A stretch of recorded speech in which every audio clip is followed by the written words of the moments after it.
भागवतं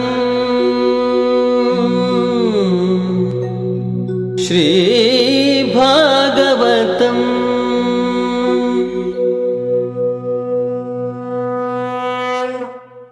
काश्यपान्वय संजातं नारायण पदाश्रितं श्रीमन्नारायणं वन्दे यतीश्वर श्रियाजुषम्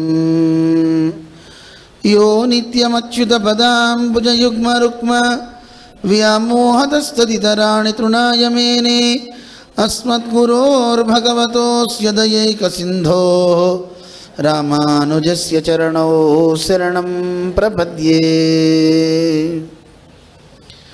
शुक्लाम्बरधरं विष्णुं शशिवर्णं चतुर्भुजं प्रसन्नवदनं ध्यायेत् सर्वविघ्नोपशान्तये। यस्यद्विरदवक्त्राद्याः पारिषद्याः परस्यतं विघ्नं निघ्नन्ति सततं विश्वक्सेनं तमाश्रये। व्यासं वसिष्ठनप्तारं सिक्ते पौत्रमकल्मषं पराशरात्मजं वन्दे सुखदातन्तपोनिधिं। व्यासाय विष्णुरूपाय व्यासरूपाय विष्णवे नमो वै ब्रह्मनिधये वासिष्ठाय नमो नमः। यं प्रव्रजन्तमनुपेतमपेतकृत्यं द्वैपायनो विरहकातर आजुहाव पुत्रेति तन्मयतया तरवोऽभिनेदुः तं सर्वभूतहृदयं मुनिमानतोऽस्मि। అందరం ప్రార్థనా శ్లోకాన్ని చెప్దాం. ముందుగా కృష్ణ ప్రార్థన, తర్వాత గ్రంథ ప్రార్థన, సుఖ ఆచార్యుని యొక్క ప్రార్థన అన్నమాట. సంసార సాగరే మగ్నం దీనం మాం కరుణానిధే కర్మమోహ గృహీతాంగం మాముద్ధర భవార్ణవాత్. శ్రీమద్భాగవత ఆఖ్యోయం ప్రత్యక్షః కృష్ణ ఏవ హి స్వీకృతోసి మయా నాథ ముక్త్యర్థం భవసాగరే.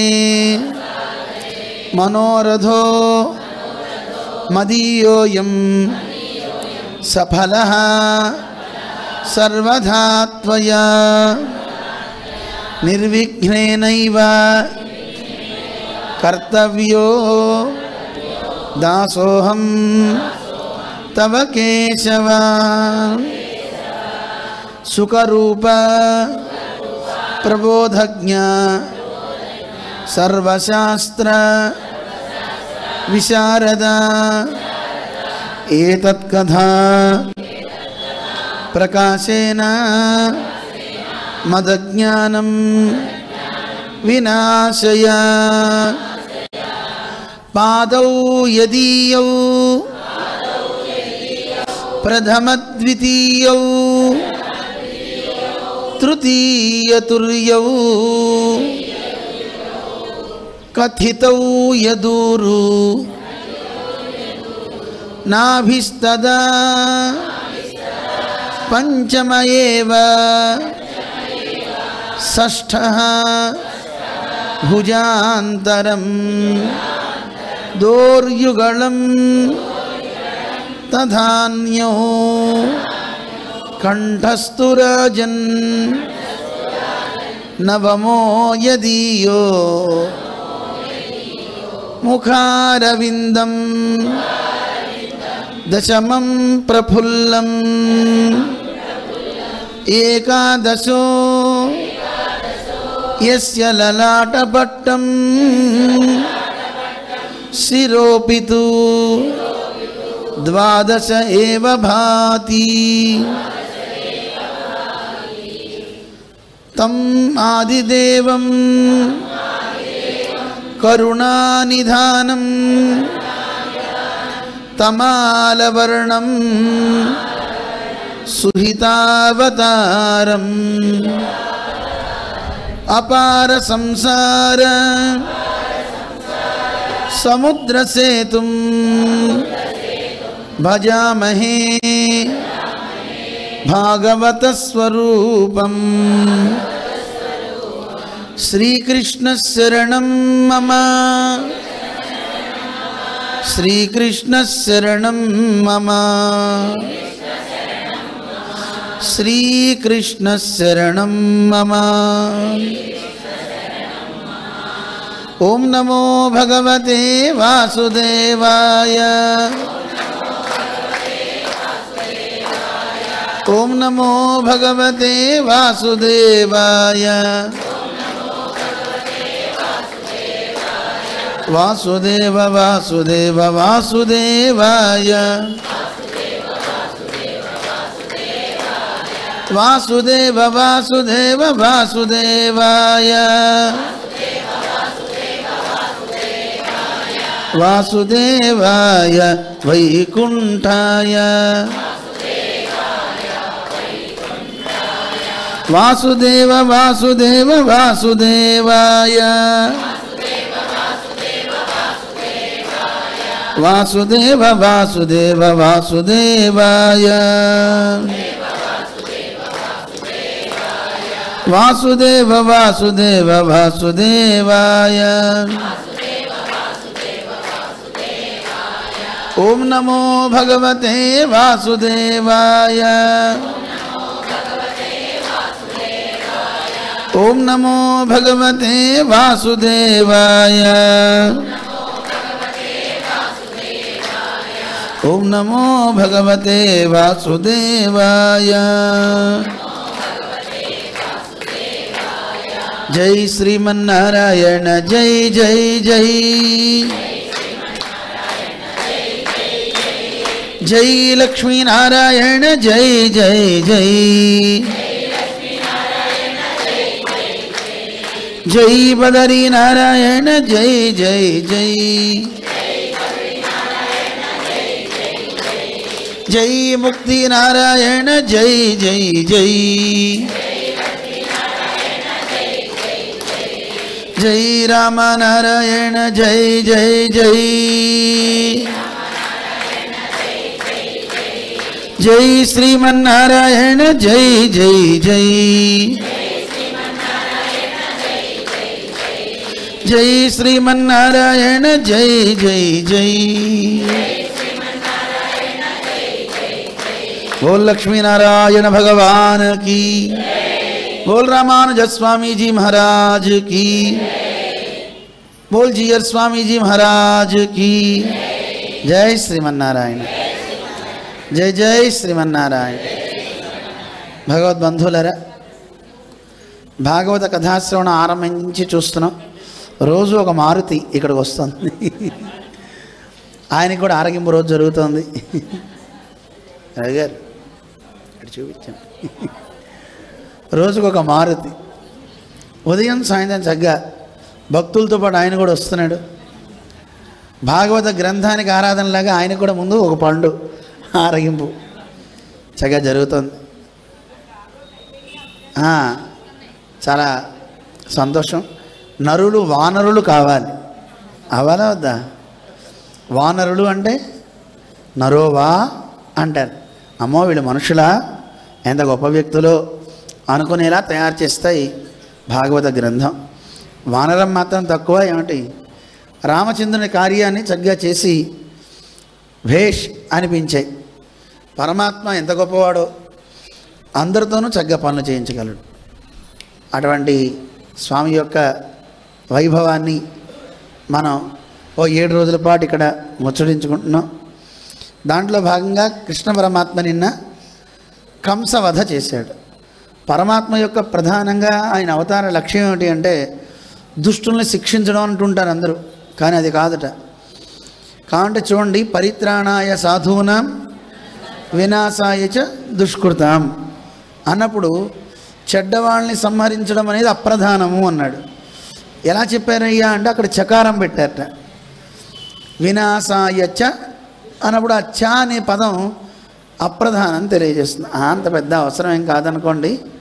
ఊరికినే వాళ్ళందరూ కూడా పోవాలి, ఎలాగో వస్తున్నాను కనుక వాళ్ళని సంహరిస్తాను. కానీ ప్రధానం ఏమిటి నాకు అంటే, నాకు ప్రధానం భక్త సంరక్షణ, భక్తులందరినీ సంరక్షణ చేయడానికి. నిజానికి సంహరించాలంటే ఆయన ఎక్కడికి రావాలండి? వైకుంఠంలోనే ఉండి ఒకసారి సంకల్పిస్తే వీళ్ళందరూ పోగాక అంటే అందరూ పోతారు. కానీ కావాల్సింది ఏమిటి అంటే భక్తుల్ని అనుగ్రహించాలి. అనుగ్రహించాలంటే ఆయన దిగి రావాలి. ఆయన కోసం వేచి ఉన్నవాళ్ళు చాలామంది ఉన్నారు. అలాంటి వాళ్ళకి తన దివ్య సందర్శనాన్ని ఇవ్వాలి, వాళ్ళతో ఆడాలి, పాడాలి, కీర్తించాలి. ఇవన్నీ కావాలి కనుక అందుకోసమే పరమాత్మ ఈ భూమి మీద అవతరిస్తూ ఉంటాడు. అందువల్ల పరిత్రాణాయ సాధూనాం, సాధువుల యొక్క పరిత్రాణమే నాకు ప్రధానం తప్ప చెడ్డవారిని సంహరించడం అనేది అప్రధానం అండి. వాళ్ళు ఎలాగూ పోతారు అంటాడు. అలాంటి పరమాత్మ ఈ భూభారాన్ని తగ్గించడానికి కంసుడిని వధించాడు. కంసవధ అయిన తర్వాత మరి 2 భార్యలు ఉన్నారు కంసుడికి. ఎవరి పేర్లు చెప్పాను నేను మీకు? అస్థి, ప్రాస్తి అని 2. ఆ 2 జరాసంధుని యొక్క కుమార్తెలు. ఈ జరాసంధుడు సామాన్యుడు కాదు. మగధ దేశానికి వాళ్ళ నాన్నగారు రాజుగా ఉన్నాడు. సంతానం లేదు ఆయనకి. అప్పుడు ఆ సంతానం కోసమని ఆయన అరణ్యాలకు వెళ్తే చండకౌశికుడు అని ఒక ఆయన ఉన్నాడు, ఋషి. ఆ చండకౌశిక ఋషిని ప్రార్థన చేసేట, స్వామి నాకు మంచి సంతానం వచ్చేలా చేయవయా అని. సరే, ఒక మామిడి పండు ఇచ్చి మీ భార్యగా పెట్టన్నారు. తీసుకువెళ్ళిన వాడు వాళ్ళ భార్యకి ఇవ్వచ్చు కదా. ఆయనకి 2 భార్యలు ఉన్నారు. సగం కోసి ఇచ్చాడు, ఈవిడికి సగం ఆవిడికి సగం. 2 గర్భవతులు అయ్యారు. 2కి సగం పార్టు అంటే ఈ తలను కరెక్ట్గా కోస్తే ఈ భాగం ఇటు ఈ భాగం ఇటు అలా అలా పుట్టారు 2. అయ్యయ్యో, ఇలాంటి పిల్లవాడిని మనం ఏం పెంచుకుంటాం? వాడికి ఏడుపు లేదు, ఏం లేదు. సగం నోరు ఇటు సగం నోరు ఆవిడికి, సగం పొట్టిటు సగం పొట్టిటు, ఇలా సగభాగాలు పుట్టినవాడు ఏం చేసుకుంటామని పారేశారు బయట. అలా పారేసినప్పుడు జరా అనే ఒక రాక్షసి చూసిందట. ఏమిటిది ముక్క మాంసం ఖండం అని ఇలా పట్టుకోగానే 2 అతుక్కుపోయినాయట. అలా జరా అనే రాక్షసి చేత అనుసంధింపబడ్డవాడు కనుక వాడికి పేరు జరాసంధుడు అని పేరు. ఆ జరాసంధుడికి పుట్టిన పిల్లలే ఈ అస్థి, ప్రాస్తి అనండి వాళ్ళు అన్నమాట. ఇలా వీళ్ళు సంతానం అయిన తర్వాత వీళ్ళిద్దరూ కూడా కంసుడికి భార్యలు అయ్యారు. మరి కంసుడు పోయాడు, ఏడుస్తున్నారు. జరాసంధుడికి కోపం వచ్చింది. ఈ నల్లవాడి పని పట్టాలి అని సైన్యాన్ని తీసుకుని వెళ్ళాడు. వీడి దగ్గర ఉన్నంత సైన్యం ఎవరి దగ్గర లేదండి. చాలా సైన్యం ఉంది ఈ జరాసంధుని దగ్గర, పెద్ద సంఖ్యలో ఉంది. వాళ్ళందరినీ హతమార్చాలి. కృష్ణ పరమాత్మ ఉగ్రసేనుణ్ణి రాజుగా చేసాడు. రాజు అయ్యాడు. ఎందుకంటే రాజ్యాధికారం కృష్ణుడు తీసుకోడు. యదువంశానికి రాజ్యాధికారం లేదు. ఎలాగో అంతకుముందు ఈయన రాజు కనుక ఆయనకే ఇచ్చేసాడు. అలా ఉన్న సందర్భంలో ఈ జరాసంధుడు సైన్యంతో వచ్చేట, ఒక అక్షౌహిణి సైన్యంతో. వాడి దగ్గర చాలా సైన్యం ఉందన్నాం కదా. అక్షౌహిణి అంటే ఎంతండి దాన్ని తెలియజేస్తున్నారు. ఒక అక్షౌహిణి అంటే 4 బలాలు ఉండాలి. రథబలము, అశ్వబలము, గజబలము, కాల్బలము అంటారు. అంటే నడిచి వచ్చేవాళ్ళ సంఖ్య వేరుంటుంది, రథాల మీద వచ్చేవాళ్ళు వేరుంటారు, గుర్రాల మీద వచ్చేవాళ్ళు వేరుంటారు. ఇలా సంఖ్య అన్నమాట. అయితే రథాలు ఎన్ని ఉన్నాయి అంటే 21,870 రథబలం. మరి అశ్వబలం ఎంత అంటే ఏనుగుల బలం, అది కూడా 21,870. ఇదంతా ఒక అక్షౌహిణికి చెప్తున్నాం మీ అందరికీ. రథబలం ఎంత ఉందండి? 21,870 అన్నమాట. అది రథబలం. రథాలు వచ్చేస్తున్నాయి. మరి ఇక ఏనుగుల బలం ఎంత? ఏనుగులు కూడా 21,870 అది అయింది. ఇక అశ్వబలం ఇది 61,000 దాదాపుగా అయిందండి. 65,610 దాదాపు అంత సంఖ్యలో గుర్రాలు ఉన్నాయండి. గుర్రాల మీద ఉన్నటువంటి సైనికులు, వాళ్ళ బలం. ఇక పదాతి బలం, నడిచే వాళ్ళ బలం. నడిచి భటులంతా పట్టుకుని వస్తుంటారు కదా, బల్లెలు పట్టుకుని. వాళ్ళు ఎంతమంది ఉన్నారంటే 1,09,350 మంది. ఇంతమంది కలిస్తే ఒక అక్షౌహిణి అంటారు. ఇప్పుడు మహాభారత సంగ్రామంలో ఎన్ని అక్షౌహిణీలు చేశాయి? 18 అక్షౌహిణీల సైన్యం అన్నమాట. 11 అక్షౌహిణీలు కౌరవులు అయితే 7 అక్షౌహిణీల సైన్యం పాండవులు అన్నమాట. అలా కొట్టుకున్నారు. ఎవరు మిగల్లా, కొంతమంది తప్ప. చాలా సైన్యం పోయి. మరి వీడి దగ్గర కూడా బోల్డంత అక్షౌహిణీల సైన్యం ఉంది, అందుకని సంహరించాలి. వీడి తెచ్చింది కొంతమందిని. అందుకే మధురాపురం మీదకి దండయాత్రకు వచ్చేసాడు వీడు. జరాసంధుడు వచ్చాడని తెలియగానే కృష్ణ పరమాత్మ బలరాముడితో కలిసి యుద్ధానికి వెళ్తాడు. వెళ్ళినప్పుడు ఆ మిద్దెల మీద అంతా కూడా ఆడవాళ్ళంతా, ఈ రోజుల్లో డాబాలు వేరండి, ఆ రోజుల్లో కూడా సౌధాలు ఎలా నిర్మాణం చేశారో మరి. ఆ సౌధాల మీద అందరూ ఉన్నారట. బలరాముడిదేమో తాటి చెట్టుతో ఉంటుంది ధ్వజం, ఆయన ధ్వజం మీద తాటి చెట్టు అన్నమాట. మన కృష్ణుడిది గరుడ ధ్వజం. మిగతా సైన్యం అంతా కలిసి వెళ్ళారు యుద్ధానికి. వెళ్ళినప్పుడు ఆ చుట్టూ ముట్టేశారు. వీళ్ళ గోకులంలో ఉన్న వాళ్ళ సంఖ్య అంత చాలా తక్కువ కదా. కృష్ణుడు చెప్పేట, అన్న ఎట్టి పరిస్థితుల్లో జరాసంధుని మాత్రం వదిలిపెట్టాయి, సైన్యాన్ని మొత్తం సంహరించేద్దాం. ఎందుకంటే జరాసంధుడి దగ్గర చాలా సైన్యం ఉంది. వీడిసారి అయిన తర్వాత మళ్ళీ ఇంకా సైన్యం తెస్తాడు, మళ్ళీ చేస్తాడు. అలా 18 సార్లు దండయాత్ర చేస్తాడండి కృష్ణుడి మీద. ఎన్నిసార్లు? 18 సార్లు దండయాత్ర. వచ్చినప్పుడల్లా కృష్ణుడు వాళ్ళందరినీ చంపేయడం, జరాసంధుడు ఒక్కడున్నాక పరిగెత్తేయడం, వాడిని వదిలేసేవారు. ఓడిపోయాడు పిరికి పంద అనుకునేవాడు వీడు. వాడిని చంపడం ఎంతసేపు అండి, ఇంతమందిని చంపిన వాళ్ళు వాళ్ళని చంపలేరా? అలా జరాసంధుడికి 17 మార్లు దాదాపు భిక్ష పెట్టాడు, ప్రాణభిక్ష పెట్టాడు. అయిన తర్వాత ఏం చేయాలి అనుకున్నట్ట కృష్ణ పరమాత్మ వీడితో యుద్ధం చేయడానికి వెళ్ళే సందర్భంలో కృష్ణుడు రథం కనపడలేదట, బలరాముడు రథం కనపడలేదట. చుట్టూ మూగాట అందరూ. గొల్లుమని గోపికలంతా అక్కడ ఆ మధురాపురంలో ఉన్న వాళ్ళు అరిచారట, కృష్ణ కృష్ణ అని. అరవగానే వామ్మో వీళ్ళంతా ఏడుస్తున్నాను, ఇంకా బాణాలు వేయడం మొదలుపెట్టాట. కృష్ణ పరమాత్మ తన చక్రాయుధంతో వాటితో అందరినీ సంహరించి పారేశాడు. ఎగిరి ఎగిరి అవతల పడుతున్నారట అందరూ. తునకలు అయిపోయారట అందరూ. యుద్ధ కౌశలం మరి ఎక్కడ నేర్చుకున్నాడో ఆ యుద్ధం, ఆయన నేర్చుకోరా ఇలా అంటే పోతారు అందరూ. అలా పరమాత్మ అంత గొప్ప వైభవం కలిగినవాడు, అంత గొప్ప శక్తి కలిగినవాడు అన్నమాట.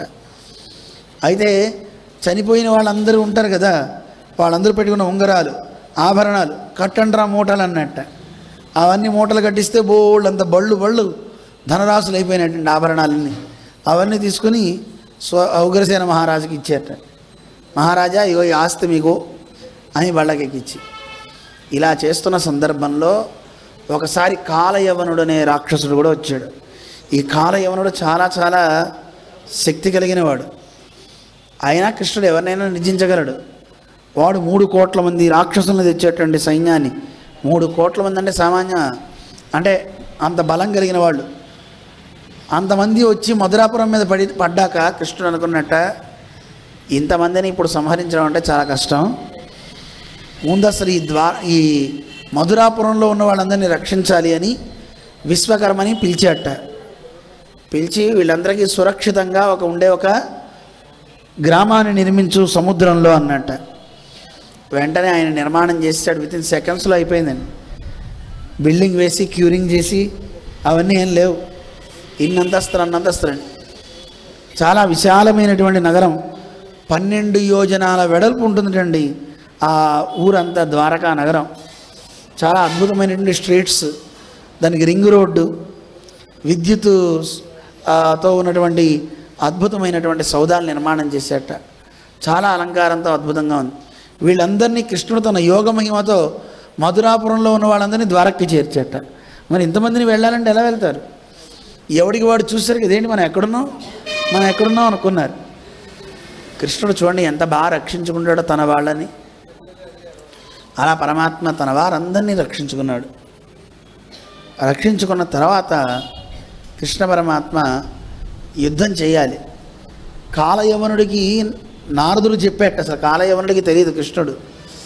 ఒరే నువ్వు యుద్ధాలు చేస్తా అంటావు, పెద్ద బలం అంటావు, నిజమైన బలం కలిగిన వాడు ఒక ఆయన ఉన్నాడు, ఆయనతో చెయ్యి. జరాసంధుడిని కూడా ఇప్పుడు 17 సార్లు ఓడించాడు రా అన్నట్ట. అమ్మ, జరాసంధుడినే ఓడించాడంటే వీడు సామాన్యుడు కాదు, వాడితో యుద్ధం చేయాలనుకున్నట్ట కాలయవనుడు. చెప్పేట, నువ్వేదో యుద్ధం చేస్తా అంటున్నావు కానీ వాడు చాలా మాయావి, జాగ్రత్త సుమ, యుద్ధం చేయాలంటే ఎలా పడితే అలా యుద్ధం చేయలేవు అన్నట్ట. సరే 3 కోట్ల మందిని తీసుకుని వెళ్ళాడు కదా యుద్ధానికి. వెళ్ళి యుద్ధం చేద్దాం అనుకున్నప్పుడు కృష్ణుడు ఒక్కడే వచ్చేట అక్కడికి, ఆయుధం లేకుండా వచ్చేట, పదచారి అయి వచ్చేట నడుస్తూ. చూసేట ఈయన, ఏమిట్రా ఈయన ఇలా వచ్చాడు, నారదుడు చెప్పిన రూపం వీడిదే, నల్లగా ఉన్నాడు, పెద్ద పెద్ద కళ్ళు, చారేడేసి కళ్ళు అన్నాడు, వీడివే ఉన్నాయి, కానీ ఆయుధం లేదు, ఏం లేకుండా ఒక్కడే వచ్చాడు, పరివారం లేరు, వీడితో యుద్ధం ఎలా చేయాలి ఇప్పుడు? వీడా జరాసంధుని ఓడించింది. అమ్మో, నారదుడు చెప్పాడు కదా మాయావి అని, వీడు మాయ చేసే లోపల నేను వీడిని పట్టుకోవాలని రథం మీద పరిగెత్తాట. వస్తుంటే అన్న యుద్ధం చేస్తాడేమో అనుకున్నాడు. కృష్ణుడు వెనక్కి తిరిగి పరిగెత్తడం ఆరంభించాట. ఆగరా మాయావి, పారిపోతావేమిటి, పిక్కబలం చూపిస్తావా, ఛీ అంటూ కాలయవనుడు ఓ తిడుతున్నాడు. కృష్ణ పరమాత్మ ఆగట్లా, పరిగెత్తుతూనే ఉన్నాడు. ఏమంటే కృష్ణుడు పరిగెత్తడం ఏమిటండి అంటే, ప్రతిదీ ఒక లీల, ఒక్కొక్క ప్రయోజనం ఉంటుంది. కృష్ణుడు ఏం చేసినా మామూలు రోడ్డు మీద అయితే ఈజీగా పట్టేసుకుంటారు కదా, అరణ్యంలో పరిగెత్తాడు చెట్ల పక్క నుంచి. అలా పరిగెత్తి ఒక పెద్ద పర్వత రూపంలో ఉన్నటువంటి స్థానానికి వెళ్ళాడు, ఆ పర్వతాల్లోకి. వీడు కూడా దిగి పరిగెత్తాడు. కృష్ణుడు ఎక్కడా కనపడలా. ఆ కొండ గుహలన్నీ వెతికాడు. అక్కడ ఒక వృద్ధుడు పడుకుని ఉన్నట్ట, అవతల పక్కకి తిరిగి. ఓరిని, నువ్వు మాయావని నాకు నారదుడు చెప్పాడు, నువ్వు ఆ చిన్న పిల్లవాడిగా ఉన్నవాడి మాయావిగా ఇప్పుడు వృద్ధుల్లా పడుకుంటావా, అయినా వదలను రోయ్ అని కాలుతో ఒక్క తన్నుదన్నట్టండి. తనగానే ఆ పడుకున్న ఆయన ఒక్కసారి కళ్ళు తెరిచి అలా చూడగానే భస్మం అయిపోయాడు. ఆ పడుకున్న ఆయన ఎవరో కాదు, ముచుకుందుడు అని మాంధాత పిల్లవాడు అన్నమాట. దేవతలంతా కూడా పిలిస్తే యుద్ధరంగానికి వెళ్తాడు, దేవతలకు సహాయం చేస్తాడు. దేవతలందరినీ అడిగేట, ఏమయ్యా మా వాళ్ళు ఎవరైనా ఉన్నారా?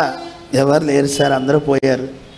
మరి నేనేం చేయాలి, చాలా అలసిపోయాను, యుద్ధంలో విశ్రాంతి అనేది నాకు లేదు, పగలు రాత్రి యుద్ధం చేస్తూనే ఉన్నాను కదా అన్నట్టు. సరే అయితే ఏం చేద్దాం అంటే, ఒక పని చేయండి, మీరు హాయిగా పరమశివుడి గురించి తపస్సు చేయమన్నట్టు.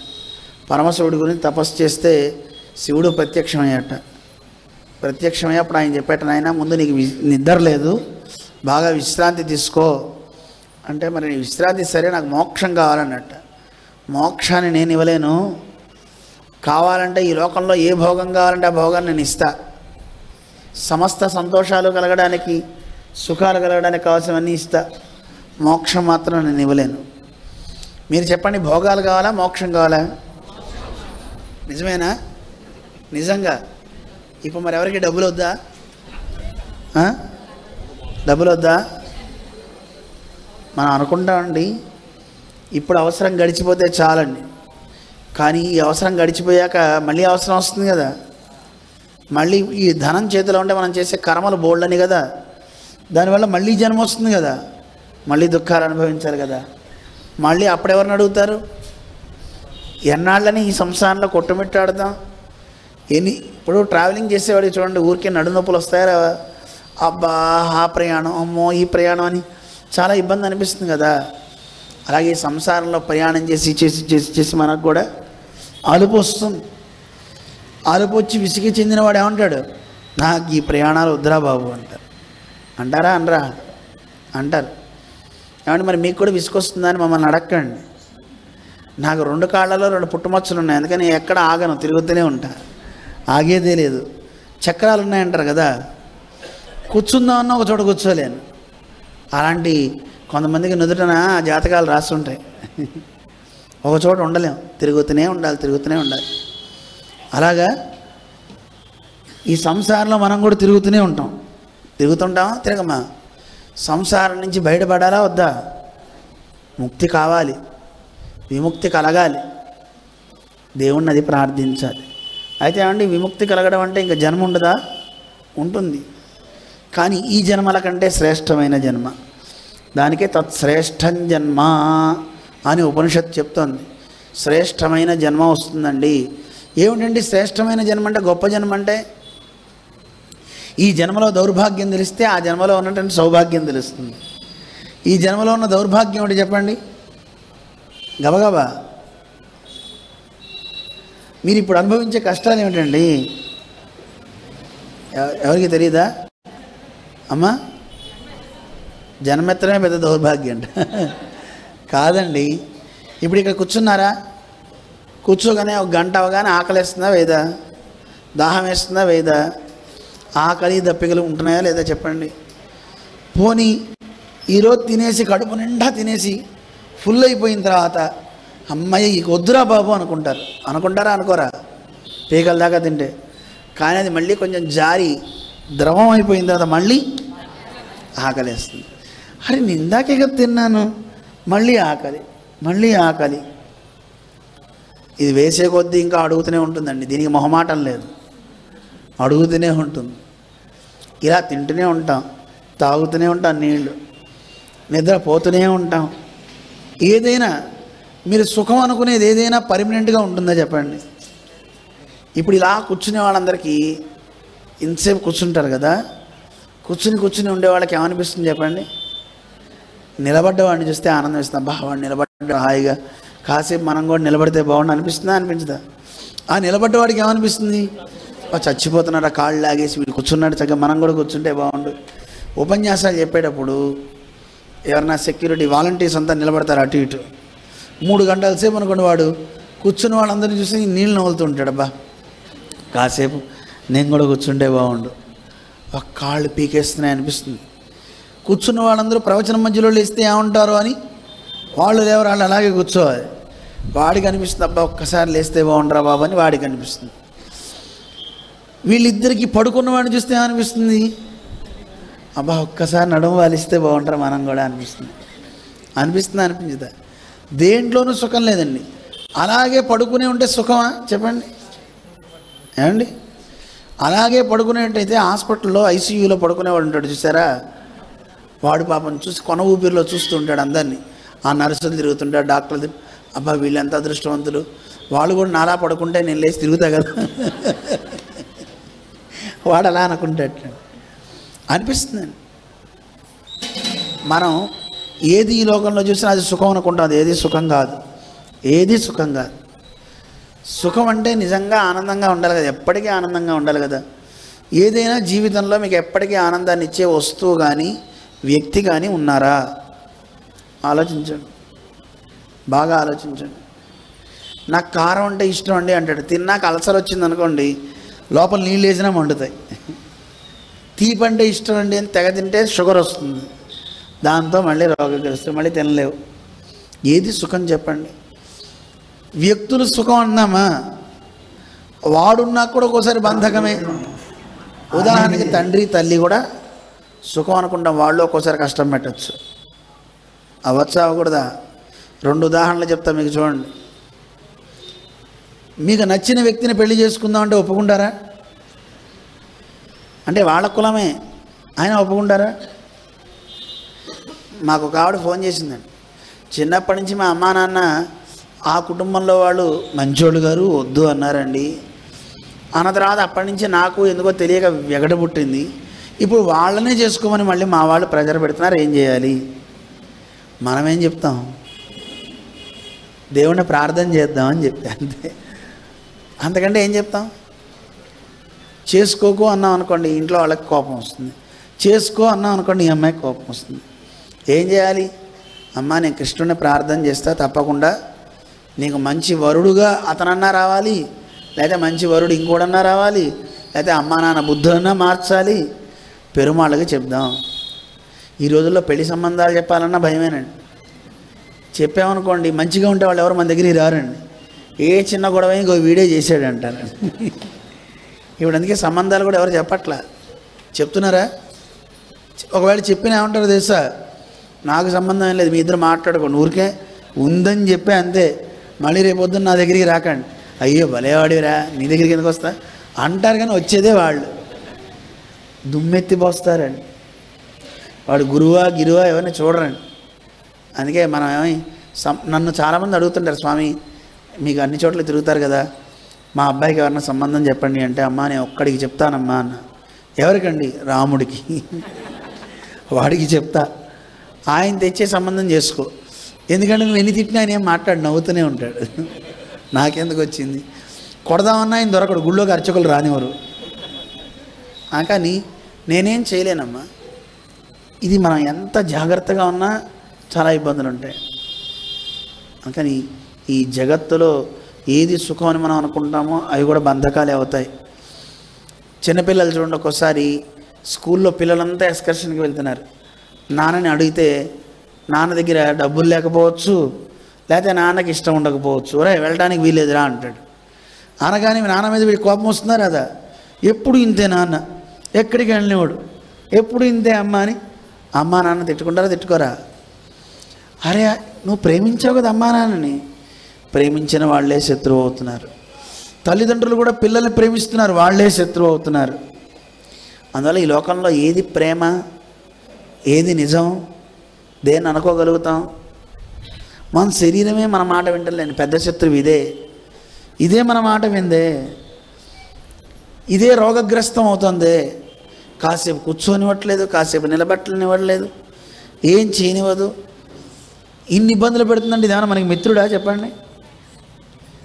పీటలు తీసి కింద కూర్చోండి అంటే కూర్చోగలుగుతారా చెప్పండి? బాసం పీఠం వేసుకోండి అంటే కూర్చోగలుగుతారా? 5 నిమిషాల తర్వాత కాలు అటు జరపడం ఇటు జరపడం, ముందు వండు కొట్టడం వెనక వండు కొట్టడం, లేవాలంటే నలుగురు లేపడం. శరీరం మన మాట వింటుందా చెప్పండి? ఎంత బాగా చూశారండి దీన్ని, మీరు చూసారా లేదా? కొబ్బరి నీళ్ళు ఇస్తున్నారు, జాబాలు ఇస్తున్నారు, ఫ్రూట్ జ్యూసెస్ ఇస్తున్నారు. అప్పుడప్పుడు దాన్ని ఏమంటారు, బ్యూటీ పార్లర్కి వెళ్తున్నారు. రాత్రి ఇప్పుడు బజ్జీ బోండాలు కూడా ఇస్తుందట ఆ తల్లి. అమ్మ అన్నీ వేస్తే ఎక్కడ కూర్చుంటుందండి చెప్పండి? ఎక్కువ వేసినా కూర్చోదు, లేవదు. ఇంత మమకారం చూపిస్తున్నాం కదా, అయినా అది మన మీద కనికరం చూపిస్తుందా? అందుకే మా జీయర్ స్వామి అంటారు, చిన్న జీయర్ స్వామి రోజు యోగాభ్యాసం చేస్తారు, అన్ని ఆసనాలు వేస్తారు. అందుకే వారు చూడండి, అంత వయస్సు అయినా ఇంకా చిన్న ఆయనలానే ఉన్నారు. పేరులోనే చిన్న జీయర్ స్వామి కదా. వారికి ఒకరోజు బాగా జ్వరం, అంటే ఆచార్య సేవాయాత్ర అని మేము చేస్తున్నాం స్వామివారం అందరం. పొద్దున్నే రాత్రి 1 గంట అయిపోయింది, పొద్దున్నే 4:30కి మళ్ళీ లేచి ఆసనాలు వేస్తున్నారు. వారితో పాటు నేను వేసేవాడు. నేను అనేవాడిని, స్వామి జ్వరంగా ఉంది, ఒళ్ళు నొప్పులు అంటున్నారు కదా, ఎందుకు ఆపేయచ్చు కదా అంటే, దీని మీద కనికరం చూపించకూడదండి అన్నారు. అదేంటండి అంటే, లేకపోతే నాకు ఒళ్ళు నొప్పులు తెప్పిస్తుంది కదా, దానికంటే కాస్త పెద్ద నొప్పులు తెప్పించారనుకోండి, నీ నొప్పులు తెలియవండి అన్నారు. అర్థమవుతుందా? నాకు వచ్చే నొప్పి ఇప్పుడు కొంచెం నొప్పి ఉంది, ఈ నొప్పి కంటే కొంచెం పెద్ద నొప్పిని చూపించాను అనుకోండి, దానికి ఈ నొప్పి పోతుంది కదా, అప్పుడు పెద్ద నొప్పి ఉంటుంది. అమ్మో వీడు నన్ను ఇటొని చేస్తున్నాడు రో, అటొని చేస్తున్నాడు రో అనుకుంటుందా అనుకోదా? దీన్ని మన మాట వినేలా చేసుకోవాలి తప్ప దాని మాట వినేలా మనం వెళ్ళకూడదు స్వామి అనేవారు స్వామి. ఇప్పటికీ స్టిల్ చేస్తారండి స్వామి. తిండి తింటున్నాం కదా, తిండి పెడుతున్నాం కదా, తిండి తినే అర్హత ఎవరికి అంటే పని చేసేవాడికే. ఈరోజు పని చేయలేదా, తిండి ఎక్కువ ఇవ్వద్దు. ఎందుకు పెట్టాలి దీనికి చెప్పండి? కాసేపు విష్ణు సహస్రనామం చదివిందా, ఇంత పెడదాం ప్రసాదం. కాసేపు గుడి చుట్టూ తిరిగిందా, పెడదాం ప్రసాదం. గుళ్ళో కాసేపు కూర్చున్నమన్నీ భాగవతం వెన్నిచ్చిందా, ప్రసాదం పెడదాం. భాగవతం వెన్నివ్వలేదా, భాగవతం చెప్పనివ్వలేదా, దీనికి ఈరోజు ఉపవాసం పెడదాం. అంటే అమ్మో ఉపవాసం ఉంటే కష్టం అండి అనుకోకండి, కొంచెం పడేయండి అంతే. ఇగో నీకు ఇంత పిండం పెడుతున్నా తిను అంతే. అది బాధపడాలి, అమ్మో వీడేంటి ఇలా చేస్తున్నాడు. అవును నాకు సహకరించు, నేను నీకు సహకరిస్తా. నేను పని చేస్తున్నా, చేసే పనికి నువ్వు నాకు సహకరించావా, నీకు పెడుతూ ఉంటా. జీతం పని చేసేవాడికి ఇస్తారా, పని చేయనివాడికి ఇస్తారా అండి? పని చేసేవాడికే ఇచ్చేది. మరి ఇది పని చేయకుండా ఎందుకు పెట్టాలి చెప్పండి? మిమ్మల్ని ఆలోచించండి. మీ వాహనం తిరుగుతూ ఉంటే దాంట్లో పెట్రోల్ పోయాలి, కానీ తిరగకుండా నేను ఎక్కడికి తిరగనండి దానికి పెట్రోల్ పోయిస్తుంటారా? తిరగని వాహనాన్ని కడుగుతారా? ఇది కూడా అంతే. వాహనం మనకి నువ్వు తిరుగుతా అంటే పెడతా. అందుకే జ్వరాలు ఏమైనా వస్తే ఏమంటారు, దీనికి ఏమైనా పెడతారా? లంకణం పరమౌషధం అంటారు. లంకణం చేస్తే పరమౌషధం అంటాడు. నిజంగా కూడా ఒక విషయం చెప్పేస్తా, సందర్భం వచ్చింది కనుక చెప్తాడు. భగవంతుడు చాలా గొప్ప మేధావి. ఈ శరీరంలో మనం ఒక సోల్, ఒక చిన్న జీవకణం. ఈ జీవకణంతో పాటు హెల్ప్ చేయడానికి మనం ఈ శరీరానికి రాజుల మని పెట్టాడు. 5 ఏళ్ళ అధికారాలు కావండోయ్, నిండు 100 ఏళ్ళు మనమే అధికారం ఈ శరీరానికి. ఈ సోల్ మనం ఉంటాం కదా, మిగతా జీవకణాలన్నీ మనకి సేవకులు, మన పని చేసి పెడతాయి. ఈ జీవుడికి కొంతమంది సహాయం చేసేవాళ్ళు ఉన్నారు, మంత్రులు ఉన్నారు, సైన్యాధ్యక్షులు ఉన్నారు. ఉన్నారా లేదా? మనకి ఎవరు వాళ్ళు? ఇంద్రియాలండి. ఆయన చెప్పాడు, కళ్ళు, ముక్కు, చెవులు, ఇవన్నీ సైన్యాధ్యక్షులు అన్నమాట. ఎవరైనా చెడ్డవాళ్ళు వస్తే వెంటనే సమాచారం అందించేస్తాయి. వేగులు అంటారు వీళ్ళకి పేరు. ఏమంటారు? ఏదన్నా అక్కడ కన్ను చూసిందనుకోండి ప్రమాదమైన వస్తువుని, ఆ చూడగానే కన్ను తీసుకెళ్ళి అక్కడికి ఇచ్చేస్తుందండి ఇన్ఫర్మేషన్. ఇవ్వగానే మనసు తీసుకెళ్ళి బుద్ధికి ఇచ్చేస్తుంది.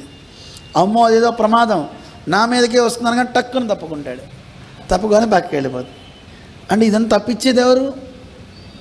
లోపల ఉన్న బుద్ధి, మనస్సు. ఇవేం చేస్తుంటాయి? జీవుణ్ణి కాపాడుతుండే. జీవుడు అంటే రాజు. ఈ లోపల ఉన్న మన్ని కాపాడుతూ ఉండేవి ఇవన్నీ అన్నమాట. ఇన్ని సోల్స్ ఉన్నాయి. ఎప్పుడన్నా మీకు మొన్న చెప్పా, ఒక అనారోగ్యపు కణం, ఒక వైరస్ కణం కనుక మన శరీరంలో చేరితే దాన్ని ఎదిరించడానికి ఇన్ని పోరాడాలి. వెళ్ళి యుద్ధం చేసి అన్నీ మీద పడితే ఏమవుతుంది? చచ్చిపోతుంది. కానీ దానికి అవకాశం మనం ఇవ్వట్లా. ఎందుకు మనకి రోగాలు తగ్గట్లేదు చెప్పండి? ఫైటింగ్ చేసే అవకాశం ఇవ్వట్లా. ఎప్పుడు అవి యుద్ధం చేయాలి? మనం రెస్ట్ తీసుకుంటే అవి యుద్ధం చేస్తాయి. మనం రెస్టే తీసుకోలేదనుకోండి, అవి యాక్టివేట్ అయ్యి పనిచేస్తుంది. ఇప్పుడు కళ్ళ దగ్గర కొంతమంది సైన్యం ఉన్నారండి, జీవకణాలు. కళ్ళు తెరిచి ఉన్నాం అనుకోండి, ఇవి ఇక్కడికి వచ్చేసి ఈ పని చేయాలి. చెవులు వింటూ ఉండాలి, ముక్కు దాని పని అది చేస్తూ ఉంటుంది, ఎప్పుడు నోరు మాట్లాడుతూ ఉంటుంది. ఇలా చేస్తున్నప్పుడు ఈ ఇంద్రియాలు ఎక్కడక్కడ ఉన్నప్పుడు ఏం ప్రయోజనం అండి? అదే కనుక వీటన్నిటిని మీరు బంధనం చేశారనుకోండి, కళ్ళు మూసుకొని నిద్రపోతున్నారు, శ్రవణేంద్రియం పనిచేయదు, వాగింద్రియం పనిచేయదు. అలాగే ఈ స్పర్శేంద్రియాలు ఇవన్నీ కూడా ఏం తెలియవు గాఢ నిద్రలో ఉన్నప్పుడు. ఇవన్నీ ఒక చోటకి చేరిపోతాయి. సపోజ్ ఇండైజేషన్ వచ్చింది, ఇవన్నీ అక్కడికి వచ్చేసేసి అక్కడ పనిచేసేవాడికి కూడా ఫోర్స్నిచ్చి దాన్ని కరిగించేస్తాయి. అందుకే మనకేమన్నా కనుక అనారోగ్యం చేస్తే శరీరం ముందు ఏం చేస్తుందో తెలుసా? చాలా తెలియగలదు. బాడీ పెయిన్స్ తీసుకొస్తుంది. బాడీ పెయిన్స్ ఎందుకు వస్తున్నాయి? ఊరికనే రావు. పడుకోరా నాయన అని చెప్తాను. బాడీ పెయిన్స్ ఉంటే ఎక్కడికైనా కదలగలుగుతారా? ఆలోచన కూడా చేయడానికి వీలు లేకుండా నీకు తలనొప్పి తీసుకొస్తుంది. ఎందుకు? అక్కడికి వెళ్దాం ఎక్కడికి వెళ్దాం అని ఆలోచించకరా, పడుకో.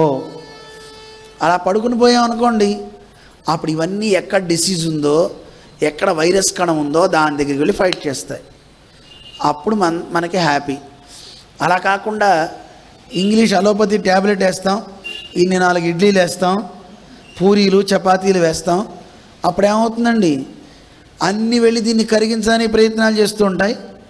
శత్రు బలం పెరిగిపోతుంది. ఇవన్నీ పనిలో ఉన్నప్పుడు వెనక నుంచి వచ్చి అవి పొడి చేస్తాయి. వీటిని చేసి చచ్చిపోతాయి. ఇప్పుడు మీకు అర్థమైందా లేదా? ఇప్పుడు చేయండి. లంఘనం చేయొచ్చా? ప్రతి ఏకాదశి ఉపవాసం ఉండండి, 15 రోజులకు ఒక్కసారి. క్యాన్సర్ కూడా వాడి జోలికి రాదుటండి. వస్తుందా? సోమవారాలు ఉంటున్నానండి, మంగళవారం ఉంటున్నానండి, శనివారాలు ఉంటున్నా, కుదరదు. ఏ రోజు ఉన్నా లేకపోయినా ఏకాదశి ఒక్కటే ప్రధానం. ఏకాదశి ఒక్కరోజు ఓన్లీ వాటర్ మాత్రమే ఇవ్వండి. అలా అని 10వ రోజు రాత్రి పీకల దాకా తినేసి ఏకాదశి కదా అనుకోకండి. చాలామంది ఏం చేస్తారు? ఏకాదశి కనుక, ఆ రోజు ఉపవాసం కనుక, అమ్మో ద్వాదశి మంచి పదార్థాలు తినేయాలని తినేస్తాం. అలా చేయకుండా 10వ రోజు సాయంత్రం 7 గంటలకే పళ్ళు తిని పాలు తాగండి, అంతే. 10వ రోజు రాత్రి ఏం చేస్తారు? పళ్ళు పాలు, అంతే. ఏకాదశి ఉదయం ఏడవకండి, ఏడుస్తూ చేయకండి.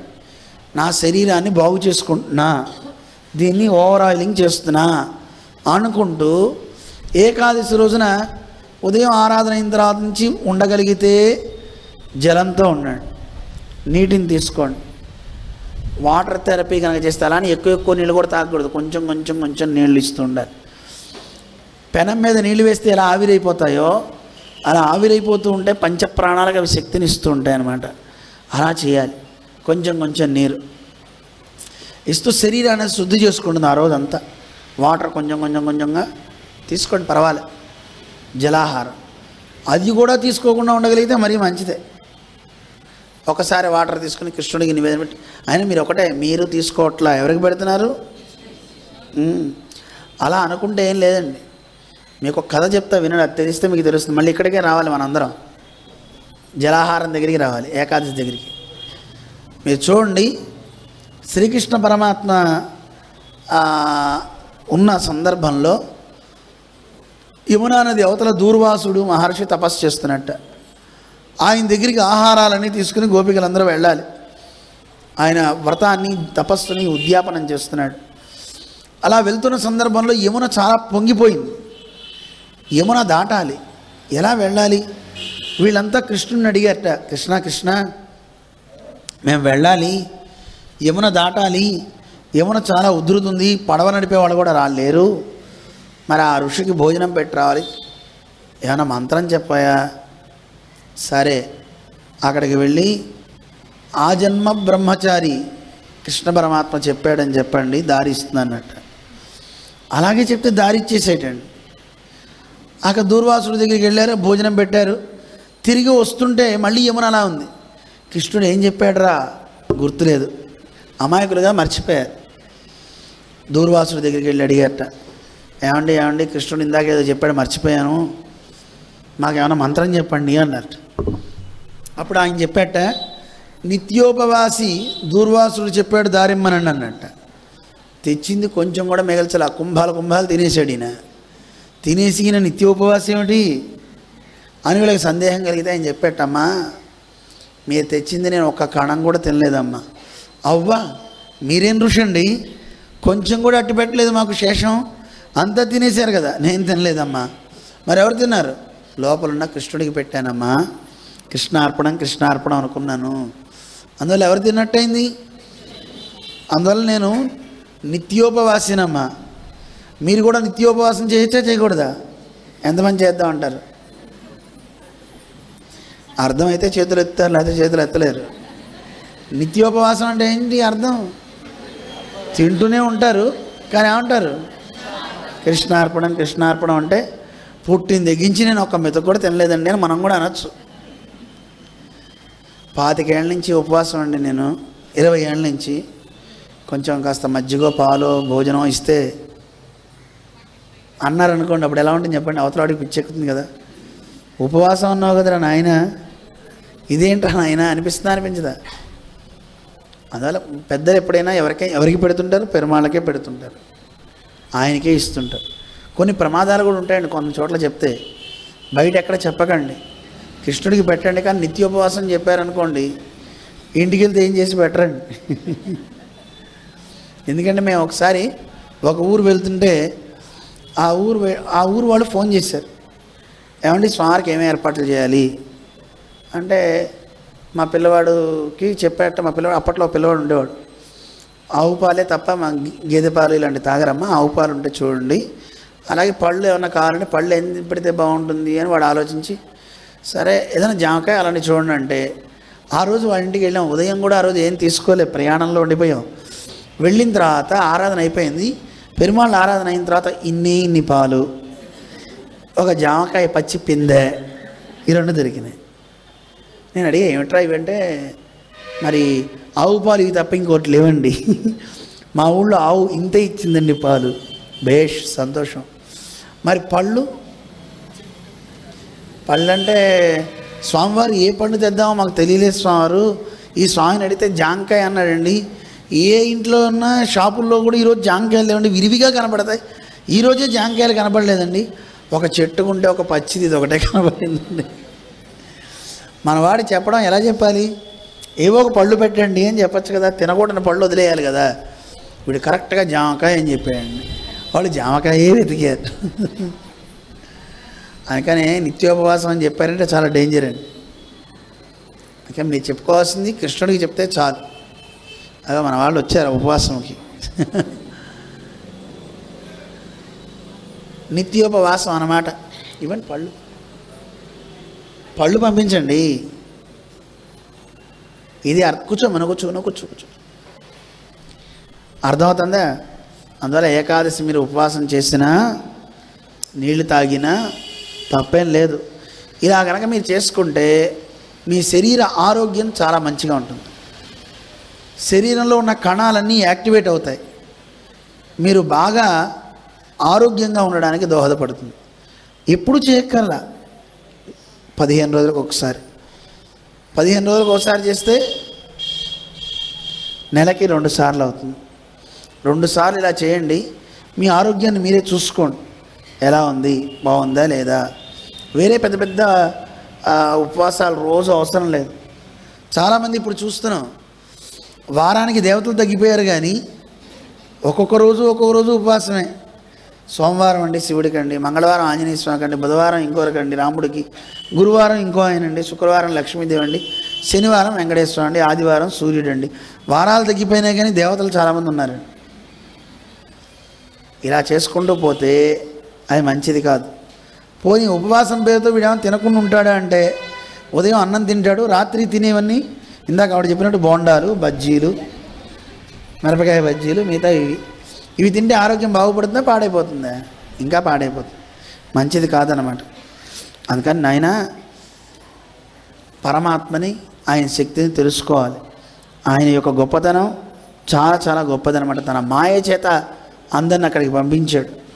అందుకే ఈ భోగాలనేవి ఎన్ని నువ్వు కోరుకున్నా భోగాలనే అవుతాయి. అనుభవించే కొద్దీ ఇంకా అనుభవించాలి. అలా అనుభవించాలనిపిస్తుంది, ఇంకా సంసారంలో పడతావు. అందుకని నేను భోగాలే ఇస్తానయా, అంతకంటే నేను వేరేదేవి ఇవ్వలేను, నువ్వు అడిగిన మోక్షాన్ని నేను ఇవ్వలేను అన్నాడు. ఎవరు? పరమశివుడు. ఎవరితో అన్నాడు? ముచుకుందుడితో. మళ్ళీ కథలోకి రావాలి మనం. ఆ ముచుకుందుడు మరి ఏం చేయాలి అంటే, ముందు నువ్వు నిద్రపోవు, నీకు నిద్ర ఎక్కువగా ఉంది. అయితే ఒక్కటి చెప్తా విను, నీ నిద్రని ఎవడు భంగపరుస్తాడో ఆ భంగపరిచిన వాడు నీ నేత్ర దృష్టి వాడి మీద ప్రసరించగానే భస్మం అయిపోతాడు. ఆ తర్వాత వచ్చేవాడు ఎవడో వాడు నీకు మోక్షాన్ని ఇస్తాడు. మొట్టమొదట నువ్వు ఎవరిని చూస్తావో వాడు భస్మం అవుతాడు. రెండో వాడు ఎవడు నువ్వు నీ కంటికి ఆస్పదం అవుతాడో వాడు నీకు మోక్షాన్ని ఇస్తాడు. చెప్పాక ఆయన నిద్రపోయేటండి. అలాంటి వాడిని ఆ ముచ్చుకుందిన కాలుతో తన్నాడు. ఎవరు తన్నింది? అమ్మయ్య, బాగానే గుర్తుపెట్టుకున్నారు. కాలయవనుడు తన్నాడు. వెంటనే నేను కాళ్ళు తెరిచాడు. తెరిస్తే వీడి కాస్త భస్మం అయిపోయాడు. ఆ తర్వాత నవ్వుతూ వచ్చాడు కన్నయ్య. కనపడింది. ఎవరు నువ్వు అని అడిగట. నీ రూపం చూస్తే చాలా సౌందర్యంగా ఉంది, పెద్ద పెద్ద నేత్రాలతో ఉన్నావు, ఎవరు నువ్వు అంటే అప్పుడు కృష్ణుడు చెప్పాడు, నాయన నేను పలానా వాడిని, నిన్ను అనుగ్రహించడానికి ఇక్కడికి వచ్చా అన్నాక, ఓ పరంధామా నువ్వా, నాకు మోక్షాన్ని అనుగ్రహించవయ్యా అన్నట్ట. నాయనా గత జన్మలో నువ్వు ఎన్నో యజ్ఞాలు చేసావు, అన్ని యజ్ఞాలు చేయడం వల్ల పుణ్యం వచ్చింది. పుణ్యాన్ని పోనీ నాకు అర్పించావా? అర్పించలే. అందువల్ల సకల పుణ్యాలు ఉన్నాయి కనుక ఆ పుణ్యాలు అనుభవించడానికి నువ్వు రాజుగా పుట్టాలి. యజ్ఞాలు చేసినప్పుడు కొన్ని దోషాలు కూడా ఉన్నాయి కనుక, పాపాలు కూడా ఉన్నాయి కనుక ఆ పాపాలు కూడా అనుభవించాలి, తప్పదు. అందువల్ల మొదటి జన్మ నువ్వు రాజుగా పుడతావు, రాజుగా పుట్టి పరిపాలన చేయి చక్కగా. ఆ తర్వాత జన్మ మళ్ళీ నువ్వు బ్రాహ్మణుడిగా పుడతావు, అందులో చక్కగా నువ్వు తపస్సు చేసి ఆ తర్వాత నువ్వు నన్ను పొందుతావు. అలా ఆయనకి చెప్పాడనమాట పరమాత్మ, నీకు మోక్షం తర్వాత లభిస్తుంది. చూడండి, పుణ్యపాప దేవుడు గొప్పవాడండి కృష్ణుడు. ఆయన అనుకుంటే పుణ్యపాపాలు ఉన్నాయనుకోండి అవి తీసేస్తాడు. ఆయన అప్పుడే ఇవ్వద్దు అనుకున్నాను అనుకోండి, ఇంకో 2 జన్మలు ఎత్తవా ఆయనకి ఇంకా ఉందంటాడు. మరి పుణ్యపాపాలు తీసేయగలడా? పుణ్యపాపాలు అనేవి మనం చేసుకున్న ఆ కర్మలని అనుభవించే తీరాలి. నాభుక్తం క్షీయతే కర్మ కల్పకోటి శతైరపి అని శాస్త్రం. ఎన్ని కోట్ల కల్పాలు ఎత్తినా సరే అనుభవించాల్సిందే కర్మలు. అలాంటి కర్మల్ని తప్పించుకోవడం కష్టం, అలాంటి కర్మలు తొలగవు. మరి ఎలాంటి కర్మలు తొలగించుకోవడం అంటే, పరమాత్మ కనుక అనుగ్రహిస్తే వీటిని మొత్తం ఎలా తీస్తాడో చెప్తా, వినండి, జాగ్రత్తగా వినండి. మీరు బాగా సంపాదించిన ఆస్తులు కదా ఈ పుణ్యపాపాలు, అవునా కదా? మనం సంపాదించిన ఆస్తులు. అలాగే మీరు కూడా కొంత ఆస్తి ఇప్పుడు సంపాదించారా లేదా? ఒక్కొక్కడికి 5 ఎకరాలు, 5 కోట్లు, 10 కోట్లు, 100 కోట్లు ఉన్నవాళ్ళు ఉంటారు కదా. ఉన్నారా లేరా? దీనికి మాత్రం ఎవరు చేయొత్తర్లేండి. ఇది రహస్యంగానే ఉండాలి. కానీ ఆ డబ్బు మీరు శరీరం వదిలిపెట్టాక తీసుకోవడానికి వచ్చే వాళ్ళ పేరేంటండి? ఎవరు వస్తారు ఆ డబ్బు తీసుకోవడానికి? వారసులు వస్తారు, దాయాదులు. మాది మాది అని కొట్టుకుంటారండి. శవం అక్కడే పడి ఉంటుందండి. తండ్రో తల్లో వాటి కోసం వీళ్ళు కొట్టుకుంటారు, ఆభరణాల కోసం. ముక్కుపుడక నాది, వడ్డాణం నాది, మంగళసూత్రం నాది. అవ్వా, పోయిన ఆవిడ అక్కడే ఉంటే ఉంగరం నాది, ఇల్లు నాది, కొట్టుకోవచ్చా? అంటే ఎవరి మీద వీళ్ళందరికీ ప్రేమలు ఎక్కువ ఉన్నాయండి? వీటి మీదే, ఆభరణాల మీద, ఆస్తి మీద. ఎప్పుడు పోతాడో ఇవన్నీ నాకు వస్తాయి, ఎప్పుడు పోతాడో ఇవన్నీ నాకు వస్తాయని తప్ప వాడి మీద ప్రేమ ఉండదు. ఏడుస్తూనే ఉంటాడు, పోతే పోయాళ్ళండి. ఆభరణాలు నాది. ఒక ఆవిడ ఇలా ఏడిచింది, అయ్యో తాతగారు పోయారండి, వెళ్తూ వెళ్తూ ఉంగరం కూడా ఇచ్చేళ్ళారండి. ఉంగరం మీద ధ్యాస. ఉంగరం నాకు వచ్చిందని ఆనందం. ఆ ఆనందాన్ని కూడా ఏడుపులో మిళితం చేసి చక్కగా ఒక వాయిద్యంలా వాడుతుంటారు. అవసరమండి అవన్నీ? దేని మీద మనకు కావాలండి? మమత దేని మీద ఉండాలి? వ్యక్తులు వాళ్ళు ఇచ్చే సంస్కారం.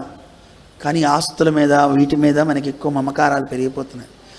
వాటిని పంచుకోవడానికి వీళ్ళు ఎలా వస్తున్నారో పుణ్యపాపాలను కూడా దేవుడు ఇద్దరికి ఇస్తట్టండి. ఎవరికైనా మోక్షం ఇవ్వాలి అని ఆయన అనుకుంటే ఈ పుణ్యపాపాలు అడ్డైతే వాటిని తొలగించడానికి పాపం అంతానేమో శత్రువులకు పంచుతట. అందుకే ఎవరికి శత్రుత్వం ఉండకూడదు అంటారండి. ఎవరన్నా శత్రువుగా చేసుకున్నాం అనుకోండి, వాడికి ఒకవేళ కర్మకాలి దేవుడు మోక్షం ఇస్తాను అనుకున్నాడు అనుకోండి, వాడి పాపాన్ని వాడిని ద్వేషించే వాడికి ఇస్తాడండి. అందువల్ల ద్వేషం ఎవరి మీద వద్దు అంటారు. ఆ పాపం అంతా మనకు వచ్చి కూర్చుంటుంది. మరి పుణ్యం ఉంది కదండి, అది ఎవరికి ఇవ్వాలి? ఇతన్ని ప్రేమించే వ్యక్తులు ఉంటారే, అభిమానించే వ్యక్తులు, వాళ్ళందరికీ ఆయన పుణ్యాన్ని ఇచ్చేస్తాడండి, ఇచ్చేస్తారు. అందుకే మనం మంచి వాళ్ళని ప్రేమించామనుకోండి, వాళ్ళు పోయేటప్పుడు వాళ్ళు చేసిన మంచి అంతా మనకు వచ్చేస్తూ ఉంటుందండి. అదృష్టం అంటారు దాన్ని, పుణ్యం అంటారు. ఆ పుణ్యం వల్ల మనకు కూడా కలిసి వస్తూ ఉంటుంది. అందుకే అంటుంటారు చూడండి, ఏం పుణ్యం చేసుకున్నాడో రా, మంచి భవంతులో ఉన్నాడు. ఏం పుణ్యం చేసుకున్నాడో రా, మంచి సంతానం కలిగింది అంటారా అనరా? అందువల్ల మంచి వాళ్ళతో సాంగత్యం చేయడం వల్ల అనుకోకుండా వాడి యొక్క పుణ్యం కూడా మన మీద పడుతుంది. చెడ్డవాడితో సహవాసం చేస్తే వాడి పాపాలన్నీ మీద పడ్డట్టు. చూడండి, దుష్టుడు అనేవాడు ఒక అగ్ని కణం లాంటివాడు. దుష్టుడితో సహవాసం చేస్తే వైరం పెట్టుకుంటే ఏమవుతుందండి? దుర్జనేన సమం వైరం ప్రీతించాపి నకారయేత్. దుర్జనుడితో స్నేహము వద్దు, వైరము వద్దు అని శాస్త్రం చెప్తోంది. ఏమవుతుందండి? ఒరే దుర్జనుడిని వెళ్ళి హగ్ చేసుకుందామని వెళ్ళామనుకో, వాడు కాలే నిప్పురా. వాడితో వైరం పెట్టుకుందాం అనుకుంటే వాడు వచ్చి నిన్ను కౌగిలించుకొని నీ ఒళ్ళు కాలుతుంది. పోనీ వాడితో ఫ్రెండ్షిప్ చేస్తా అన్నాం అనుకోండి, అంటే స్నేహాన్ని చేస్తా అంటే చల్లారిన అగ్ని అన్నమాట. వాడు ప్రశాంతంగా ఉన్నప్పుడు, వాడు దుష్టుడు కదా. అగ్ని చల్లారిపోయిన తర్వాత ఆ బొగ్గు ఎలా ఉంటుందండి? ముట్టుకుంటే ఏమవుతుందండి? అరే చల్లారిపోయిన బొగ్గు అండి, ఏమవుతుంది? చల్లగా ఉంటుంది కానీ మస అంటుతుంది కదా. అలాగే దుష్టుడితో సహవాసం చేస్తే వాడికి ఉన్న మరకలన్నీ నీకు అంటుతాయి, అన్నీ అంటుతాయి. వాడితో వైరం పెట్టుకుంటే నువ్వు కాలిపోతావు. చేయి కాలుతుంది కదా వైరం పెట్టుకుంటే, అగ్ని ముట్టుకుంటే. అందుకే దుష్టుడికి దూరంగా ఉండండి అంటారు. అందుకని శాస్త్రం మనకి చెప్తుందన్నమాట, దుర్జనుడితో స్నేహము వద్దు, వాడితో వైరము వద్దు. మంచి వాళ్ళతో సహవాసం చేస్తే వాళ్ళకున్నటువంటి ఆ భగవద్భక్తి, వాళ్ళు చేసుకునే పుణ్యం అంతా కూడా మనకి పరమాత్మ ఇస్తాడు. ఇది మనకి చెప్తుందన్నమాట. అందుకే మంచి వాళ్ళతో సహవాసం చేయాలి, చేస్తే మంచిది. అందుకని ఈయన చూడండి 3 జన్మలు ఎత్తాల్సి వచ్చింది. ఎవరు ముచ్చుకుందరండి. ఆ తర్వాత ఆయనకి మళ్ళీ మోక్షం ఇస్తా అన్నాడు పరమాత్మ. అయిన తర్వాత ద్వారకా నగరాన్ని మొత్తాన్ని ఈయన నిర్మాణం చేశాడని చెప్పాం కదా, 12 యోజనాలు కదా. ఇంద్రుడు ఒక అందమైన సింహాసనం ఇచ్చేటండి. ఆ సింహాసనానికే సుధర్మ అని పేరు.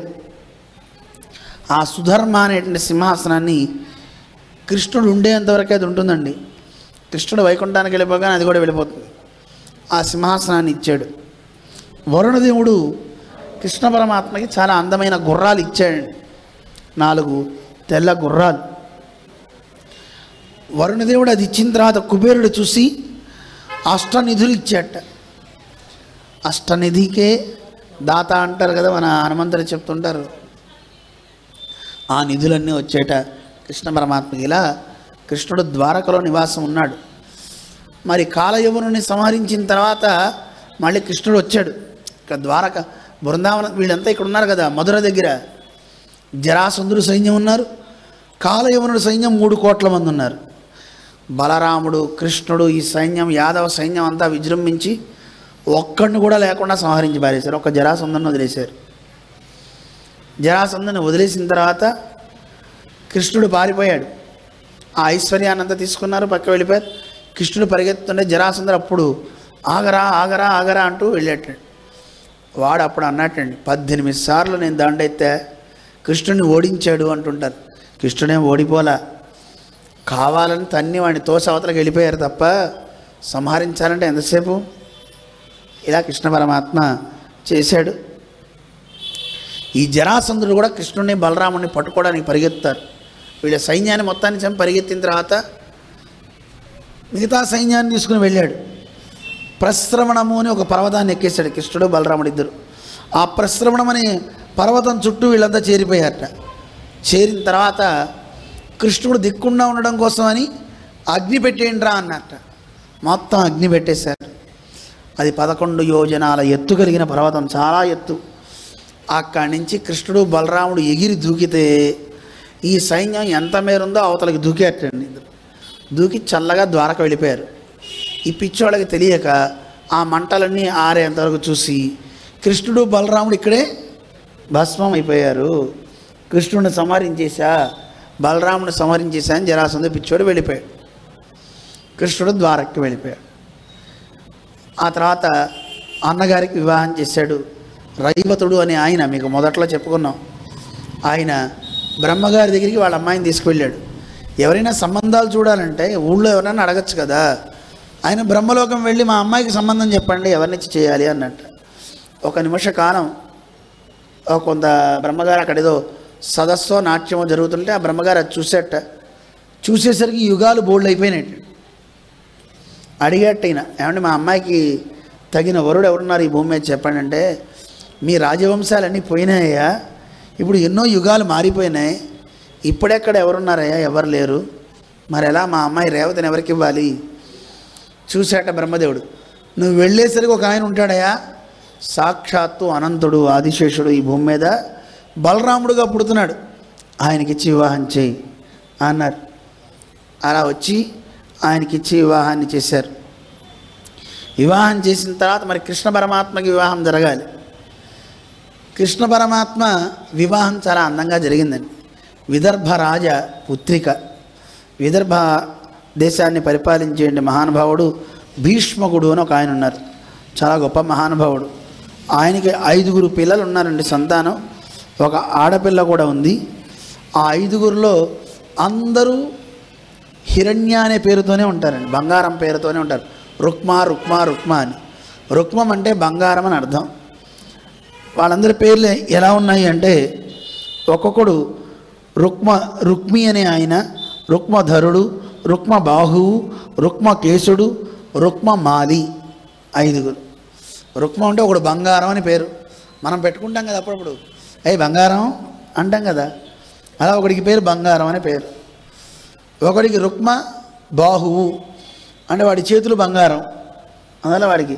ఒకడి కేశాలు బంగారంగా ఉంటాయి అంటే బంగారపు రంగులో ఉంటాయి అనుకుంటా, అందుకే వాడికి రుక్మ బాహువు అని ఆయనకి పేరు పెట్టారు. రుక్మ మాలి, ఒకడు బంగారపు మాలలు వేసుకుంటాడు బాగా, ఇంత మాలలు. కొంతమందికి ఒక ఆయన మొన్న మధ్య వచ్చారండి మన ఆశ్రమానికి, ఇంతలావు బంగారపు ఆభరణాలు వేసుకుని వచ్చారండి. నేను అడిగాను, ఆయన ఇంత ఆభరణాలు వేసుకున్నా భయం లేదా అని. ఆసక్తి ఎక్కువ అండి, ఉన్నవి అనుభవించేయాలి కానీ దాచుకుంటే ఏం లాభం బీరువాల్లో పెట్టుకొని. ఆడవాళ్ళు సహజంగా 7 వారాల నగలు వేసుకోవడం వింటుంటాం కానీ అవి కూడా ఎప్పుడు చూడం, వింటుంటాం. ఎప్పుడో ఫంక్షన్ ఉన్నప్పుడు ఏమైనా వేసుకుంటారో కూడా మాకు తెలియదు, మేము ఎప్పుడు చూడలే. కానీ మొగ ఆయన ఇలాంటివి వేసుకోవడం ఎక్కడ చూసారా? చూడలేదా? తిరుపతిలో చూసారా? వెంకటేశ్వరాన్ని కాదు,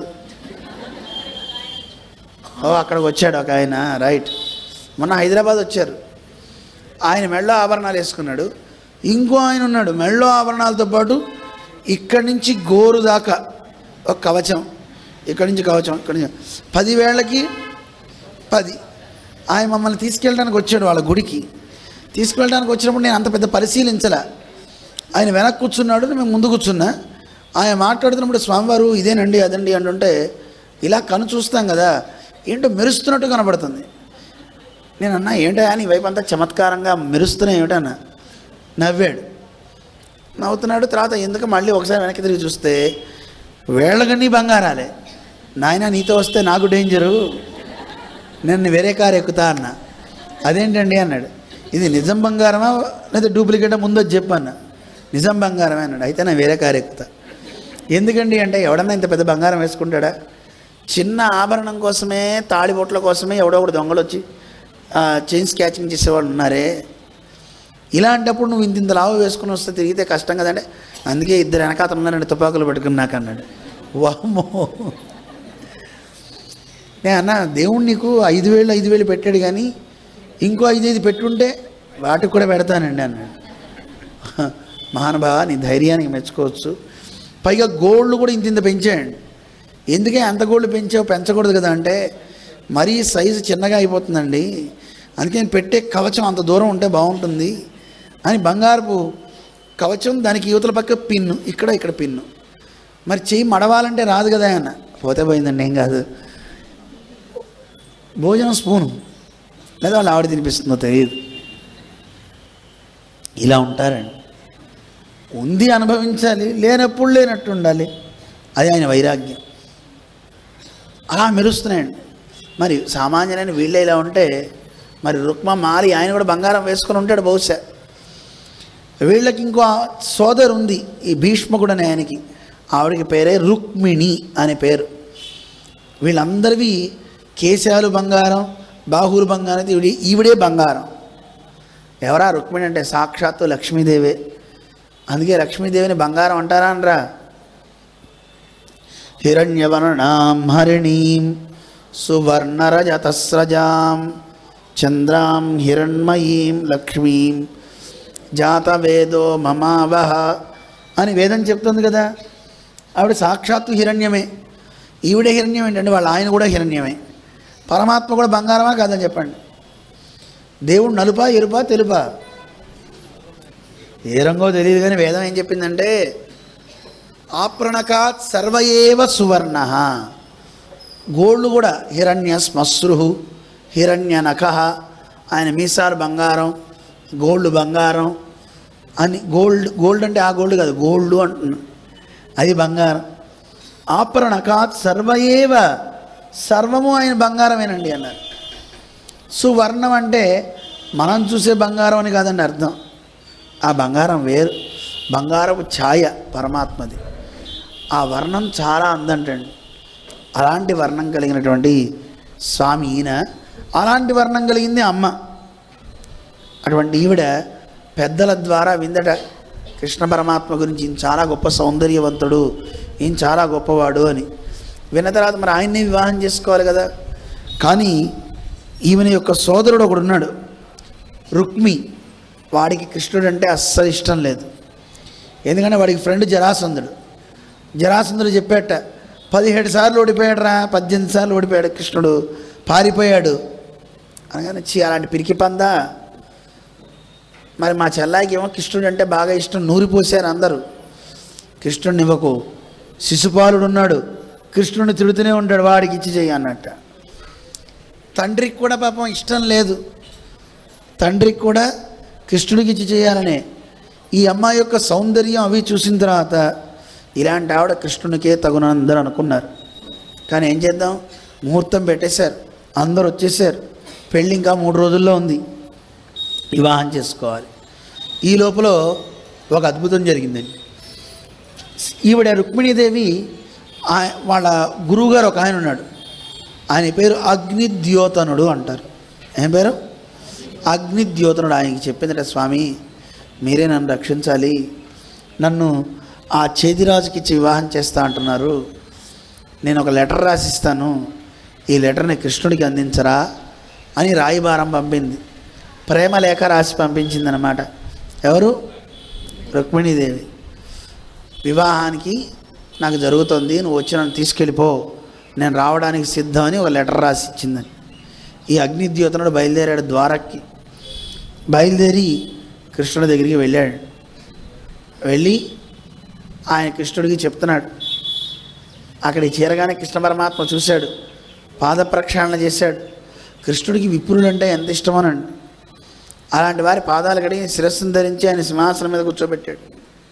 అయ్యా చూస్తుంటేనే ప్రకాశవంతంగా ఉన్నారు, ఎవరు మీరు, ఎక్కడి నుంచి వచ్చారు అంటే, పలానా విదర్భ నుంచి వచ్చానండి నేను అంటే, మీకు ఒక సందేశాన్ని పంపించింది అక్కడ రుక్మిణి అని, చాలా గొప్ప సౌందర్య రాశి, మిమ్మల్నే వివాహం చేసుకుంటుందట, కానీ ఆవిడకి వివాహాన్ని నిశ్చయించారు వాడు సోదరుడు అని చెప్పిన తర్వాత ఏం చెప్పింది సందేశం అంటే, ఆ సందేశాన్ని చదువుతున్నాడు, వినిపిస్తున్నాడు. ఆవిడ అందులో కృష్ణుడిని చాలా అందంగా చెప్పిందండి.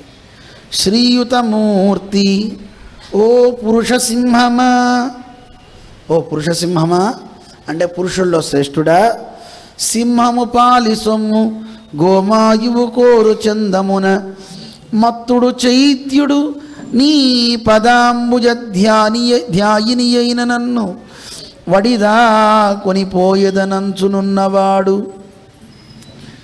ఆ అధముడు నన్ను స్వీకరిస్తా అంటున్నాడు ఆ చేదిరాజు. నేను ఎలాంటిదాన్ని, నీ పదాంబుజ ధ్యాయిని, నీ పాదార విందాలని ఎప్పుడు ధ్యానిస్తూ ఉంటా.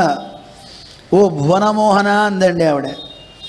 ఈ భువనంలో నీ అంత గొప్ప సుందరుడు ఎవరు లేరయ్యా. ఓ స్వామి, ఓ పురుష సింహమా, సింహానికి అవసరమైనటువంటి ఆహారాన్ని ఎలా అయితే గుంటనక్క తీసుకుపోతుందో, నీకు చెందిన నన్ను ఈ గుంటనక్క శిశుపాలుడు తీసుకుపోదాం అనుకుంటున్నాడు. కృష్ణ రావయ్య, చూపించు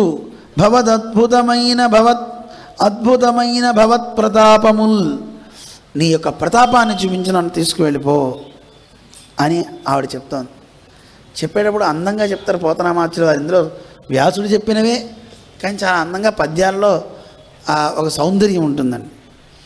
కృష్ణుడికి చెప్తోంది, కృష్ణ నీకేం నేను అడ్డు పెట్టట్లేదు, అంకిలి చెప్పలేదు చతురంగ బలంబులతోడనిల్లి ఓ పంకజనాభ, నీవు శిశుపాల జరాసుతులను జయించి నా వంకకు వచ్చి రాక్షస వివాహమునన్ భవదీయ శౌర్యమే యుంకువసేసి కృష్ణ పురుషోత్తమ చేకొని పొమ్ము వచ్చేదన్. కృష్ణ, నన్ను వివాహం చేసుకోవడానికి చేదిరాజు సంసిద్ధుడై ఉన్నాడు, ఈ శిశుపాలుడు. నువ్వు వస్తే నేను వచ్చేస్తా, నిన్నేం అడ్డు పెట్టట్లేదు, చతురంగ బలాలతో రా, వీళ్ళందరితో యుద్ధం చెయ్యి, ఈ జరాసంధుడిని శిశుపాలుడిని వధించేయి, నన్ను తీసుకెళ్ళిపో పురుషోత్తమా, నువ్వు తీసుకెళ్తా అంటే నేను వచ్చేస్తా, రాక్షస వివాహం చేసుకో అని చెప్పింది. వివాహంలో రకాలు ఉన్నాయండి. ఏమేమి రకాలు ఉన్నాయి? బ్రాహ్మము, దైవము, ఆర్షము, ప్రాజాపత్యము, రాక్షసము, ఆసురము, గాంధర్వము, అలాగే పైశాచికం. పైశాచికం అంటే నిద్రపోయి ఆవిడికి తాళి కట్టేయడం, ఆవిడికి ఇష్టం లేకపోయినా మత్తు ఏదో ఇచ్చేసేసి తాళిబొట్టు కట్టేసేసి ఇగో నువ్వు నా భార్య అయిపోయావు అంటే అది పైశాచిక వివాహం అంటే. మరి పైశాచికం కంటే కొంచెం పైది గాంధర్వ వివాహం. గాంధర్వ వివాహం అంటే వధూవరులు ఇద్దరికీ ఇష్టం ఉంటుంది, పెద్దవాళ్ళకి ఎవరికి ఇష్టం ఉండదు. ఎవరికి చెప్పకుండా వెళ్ళిపోయి ఎక్కడో గుళ్ళోనో ఎక్కడో తాళి కట్టించుకోవడం, ఉంగరాలు మార్చుకోవడం, దాన్ని గాంధర్వం అంటారు. తర్వాత రాక్షస వివాహం అని ఉంటుంది. ఆసుర వివాహం. ఆసుర వివాహం అంటే ఆ తల్లిదండ్రుల కన్య యొక్క తల్లిదండ్రులకి ఇంతని ధనాన్ని ఇచ్చి ఆశ చూపించేసి ఆ అమ్మాయిని తెచ్చుకొని వివాహం చేసుకోవడం, అది ఆసురం.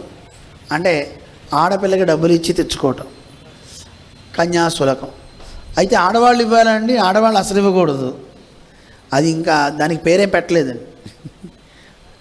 స్త్రీ విత్తం అధమాధమం అంటారు. పురుషుడు తానే సంపాదించి స్త్రీకి పెట్టాలి తప్ప స్త్రీధనాన్ని అపహరించి తెచ్చుకుంటే ఆ తిండి తింటే అది అధమాధమం అంటారు. అందుకేనండి ఇప్పుడు వరులంతా ఏమని చెప్తున్నారంటే మాకేం వద్దండి, మేము అసలు పెళ్ళికి కట్నమే తీసుకోం, అబ్బాయి ఎంత మంచి వరుడు అండి, అన్నీ మీ అమ్మాయి పేరు మీద పెట్టుకోండి, మాకెందుకు, ఆ ఆస్తో పాస్తో ఏముందో బంగారము అన్నీ అమ్మాయికి పెట్టండి, మాకేం అక్కర్లే. అవన్నీ ఎవరికి వస్తాయండి? అమ్మాయికి పెడితే వీడికే కదా వచ్చేది కదా. అందుకని నిజంగా అమ్మాయి రావడం చాలండి, ఎందుకు తెచ్చుకోవాలి అంత సొమ్ము, ఒక్క రూపాయి కూడా అవసరం లేదు.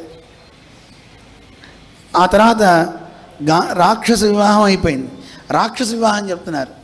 రాక్షస వివాహం అంటే అమ్మాయికి ఇష్టం ఉంటుంది అబ్బాయిని చేసుకోవాలని, వాళ్ళ తల్లిదండ్రులు ఎవరికి ఇష్టం ఉండదు, వాళ్ళందరినీ కాదని తెచ్చి వివాహం చేసుకుంటే అది రాక్షస వివాహము. ఇలా మనకి చెప్తున్నారు. కృష్ణుడు చేసిన పని అదే, రాక్షస వివాహం చేసుకున్నాడు రుక్మిణిని.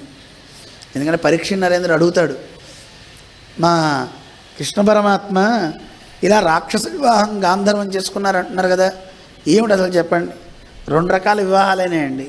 కృష్ణుడికి రాక్షసమైంది, గాంధర్వం అయింది. అంటే వాళ్ళందరినీ తల్లిదండ్రులను ఎదిరించి తెచ్చాడు, ఆ అమ్మాయికి ఇష్టమైంది, ఆ అమ్మాయికి ఇష్టమైంది, ఈయనకి ఇష్టమైంది, ఎవరు లేకుండా వివాహం జరిగింది కదా, అందువల్ల గాంధర్వ వివాహం. ఇలా వివాహం చేసుకోమని ఆవిడే చెప్తే, ఆవిడ చెప్తూ ఇంకో మాట కూడా చెప్పింది, కృష్ణ ఒకవేళ నీకు యుద్ధం చేయడం ఇష్టం లేదు, రక్తపాతం అనుకుంటావా, లోపలికి ఎందుకు రావడం అనుకుంటావా, ముందే ప్లాన్లన్నీ చెప్పేసిందండి ఈవిడ. నన్ను తీసుకెళ్ళాలనుకుంటే మా వాళ్ళు ఎవరితో యుద్ధం చేయకుండా చక్కగా జాగ్రత్తగా తీసుకెళ్ళే ఉపాయం కూడా నీకు చెప్తా. లోపలి సౌదంబులోన వర్తింపగ తేవవచ్చునే నిను తెత్తునేని కావలి వారెల గల బంధువుల చంపికాని తేరాదని కమలనయన. ఓ కమలనైనా, ఇంతమందిని చంపితే తప్ప తేవడం కుదరదు కదా నువ్వు అనుకుంటామేమో. ఒకవేళ అలా భావించితే స్వామి ఒక ఉపాయాన్ని చెప్పేదా విను. కులదేవయాత్ర చేసి నగరంబు వెలువడి నగజాతకును మృక్య పెండ్లికి మునుపడ పెండ్లి కూతు నిలిమి మా వారు పంపుదురు. మా ఇంట్లో ఒక ఆచారం ఉంది కృష్ణ, పెళ్ళికి ముందు కులదేవతారాధన చేస్తారు. అందువల్ల అక్కడ దుర్గాదేవి ఉందన్నమాట వాళ్ళ ఇంట్లో. ఆ కులదేవతారాధన ఊరు బయట ఉంది. నేను అక్కడ కేవలం ఆడవాళ్లే వెళ్తారు. అక్కడికి నేను వెళ్ళినప్పుడు అక్కడ ఎవరు ఉండరు కనుక ఆ కులదేవతారాధన తగ్గించి నన్ను తీసుకెళ్ళిపో, నీ రథం రెడీగా పెట్టుకో అంటే బండి స్టార్ట్ చేసి పెట్టి ఎక్కేస్తా వెళ్ళిపోదు అని అమ్మవారు చెప్పింది. ఇలాగా పోనీ ఇలా అయినా చేయొచ్చయ్యా అని చెప్తే సరే ఇవన్నీ విన్నాడు కృష్ణుడు. ఇతను కూడా చెప్పాట ఈ అగ్నిద్యోతనుడు, స్వామి మా గురువులందరి మీద ఆనవేసి చెప్తున్నా, అలాంటి సుగుణాల రాసి ఎక్కడ దొరకదయ్యా, మీ ఇద్దరికి వివాహం అయి తీరుతుంది అని చెప్పి ఆయన కూడా చెప్పాడు. ఈవిడ ఇంకా చెప్తుందండి, ప్రాణేశ నీ మంజుల భాషలు వినలేని కన్నరంధ్రములు కలిమియేలా, ఓ పురుషరత్నమా నీవు భోగింపగాలేని తనుల తలవని సౌందర్యమేలా. స్వామి నువ్వే గనక తలపకపోతే ఈ సౌందర్యం ఉండి ఎందుకు, అందువల్ల ఈ సౌందర్యం ఎందుకో ప్రయోజనం కాదు. ఓ భువనమోహన నిన్ను పొగడాలయా, అలా నిన్ను దర్శించాలి, అలాంటి దర్శించినటువంటి ఈ నేత్రాలు ఎందుకు, నువ్వే గనక వచ్చావా సరే సరే, లేదా ఈ శరీరాన్ని ఇక్కడే నేను వదిలేస్తా, అంతేగాని ఆ చైద్యుణ్ణి మాత్రం వివాహం చేసుకోను, ఎన్నాళ్ళైనా నీకోసం ఎదురు చూస్తాను అని చెప్పిన తర్వాత వెంటనే కృష్ణుడు చెప్పాట. అవన్నీ వినగానే వచ్చెద విదర్భ భూమికి చొచ్చెద భీష్మకుని పురము సురుచిరలీలన్. అవలీలగా వచ్చేస్తానయ్యా నేను అగ్నిద్యోతన, పద పోదాం. తెచ్చెద బాలన్ వ్రేల్మిడి వృచ్చెద వడ్డంబు రిపులు వచ్చిన పోరన్. ఏ శత్రువు వచ్చినా సరే యుద్ధం చేసి వాడిని అణిచి పారేస్తా, ఆ అమ్మాయిని తెచ్చుకుంటా అని అగ్నిద్యోతనుడికి చెప్పారటండి. చెప్పిన తర్వాత అక్కడ ఆవిడ టెన్షన్ పడుతుంది. వీళ్ళిద్దరూ బయలుదేరిపోయారు.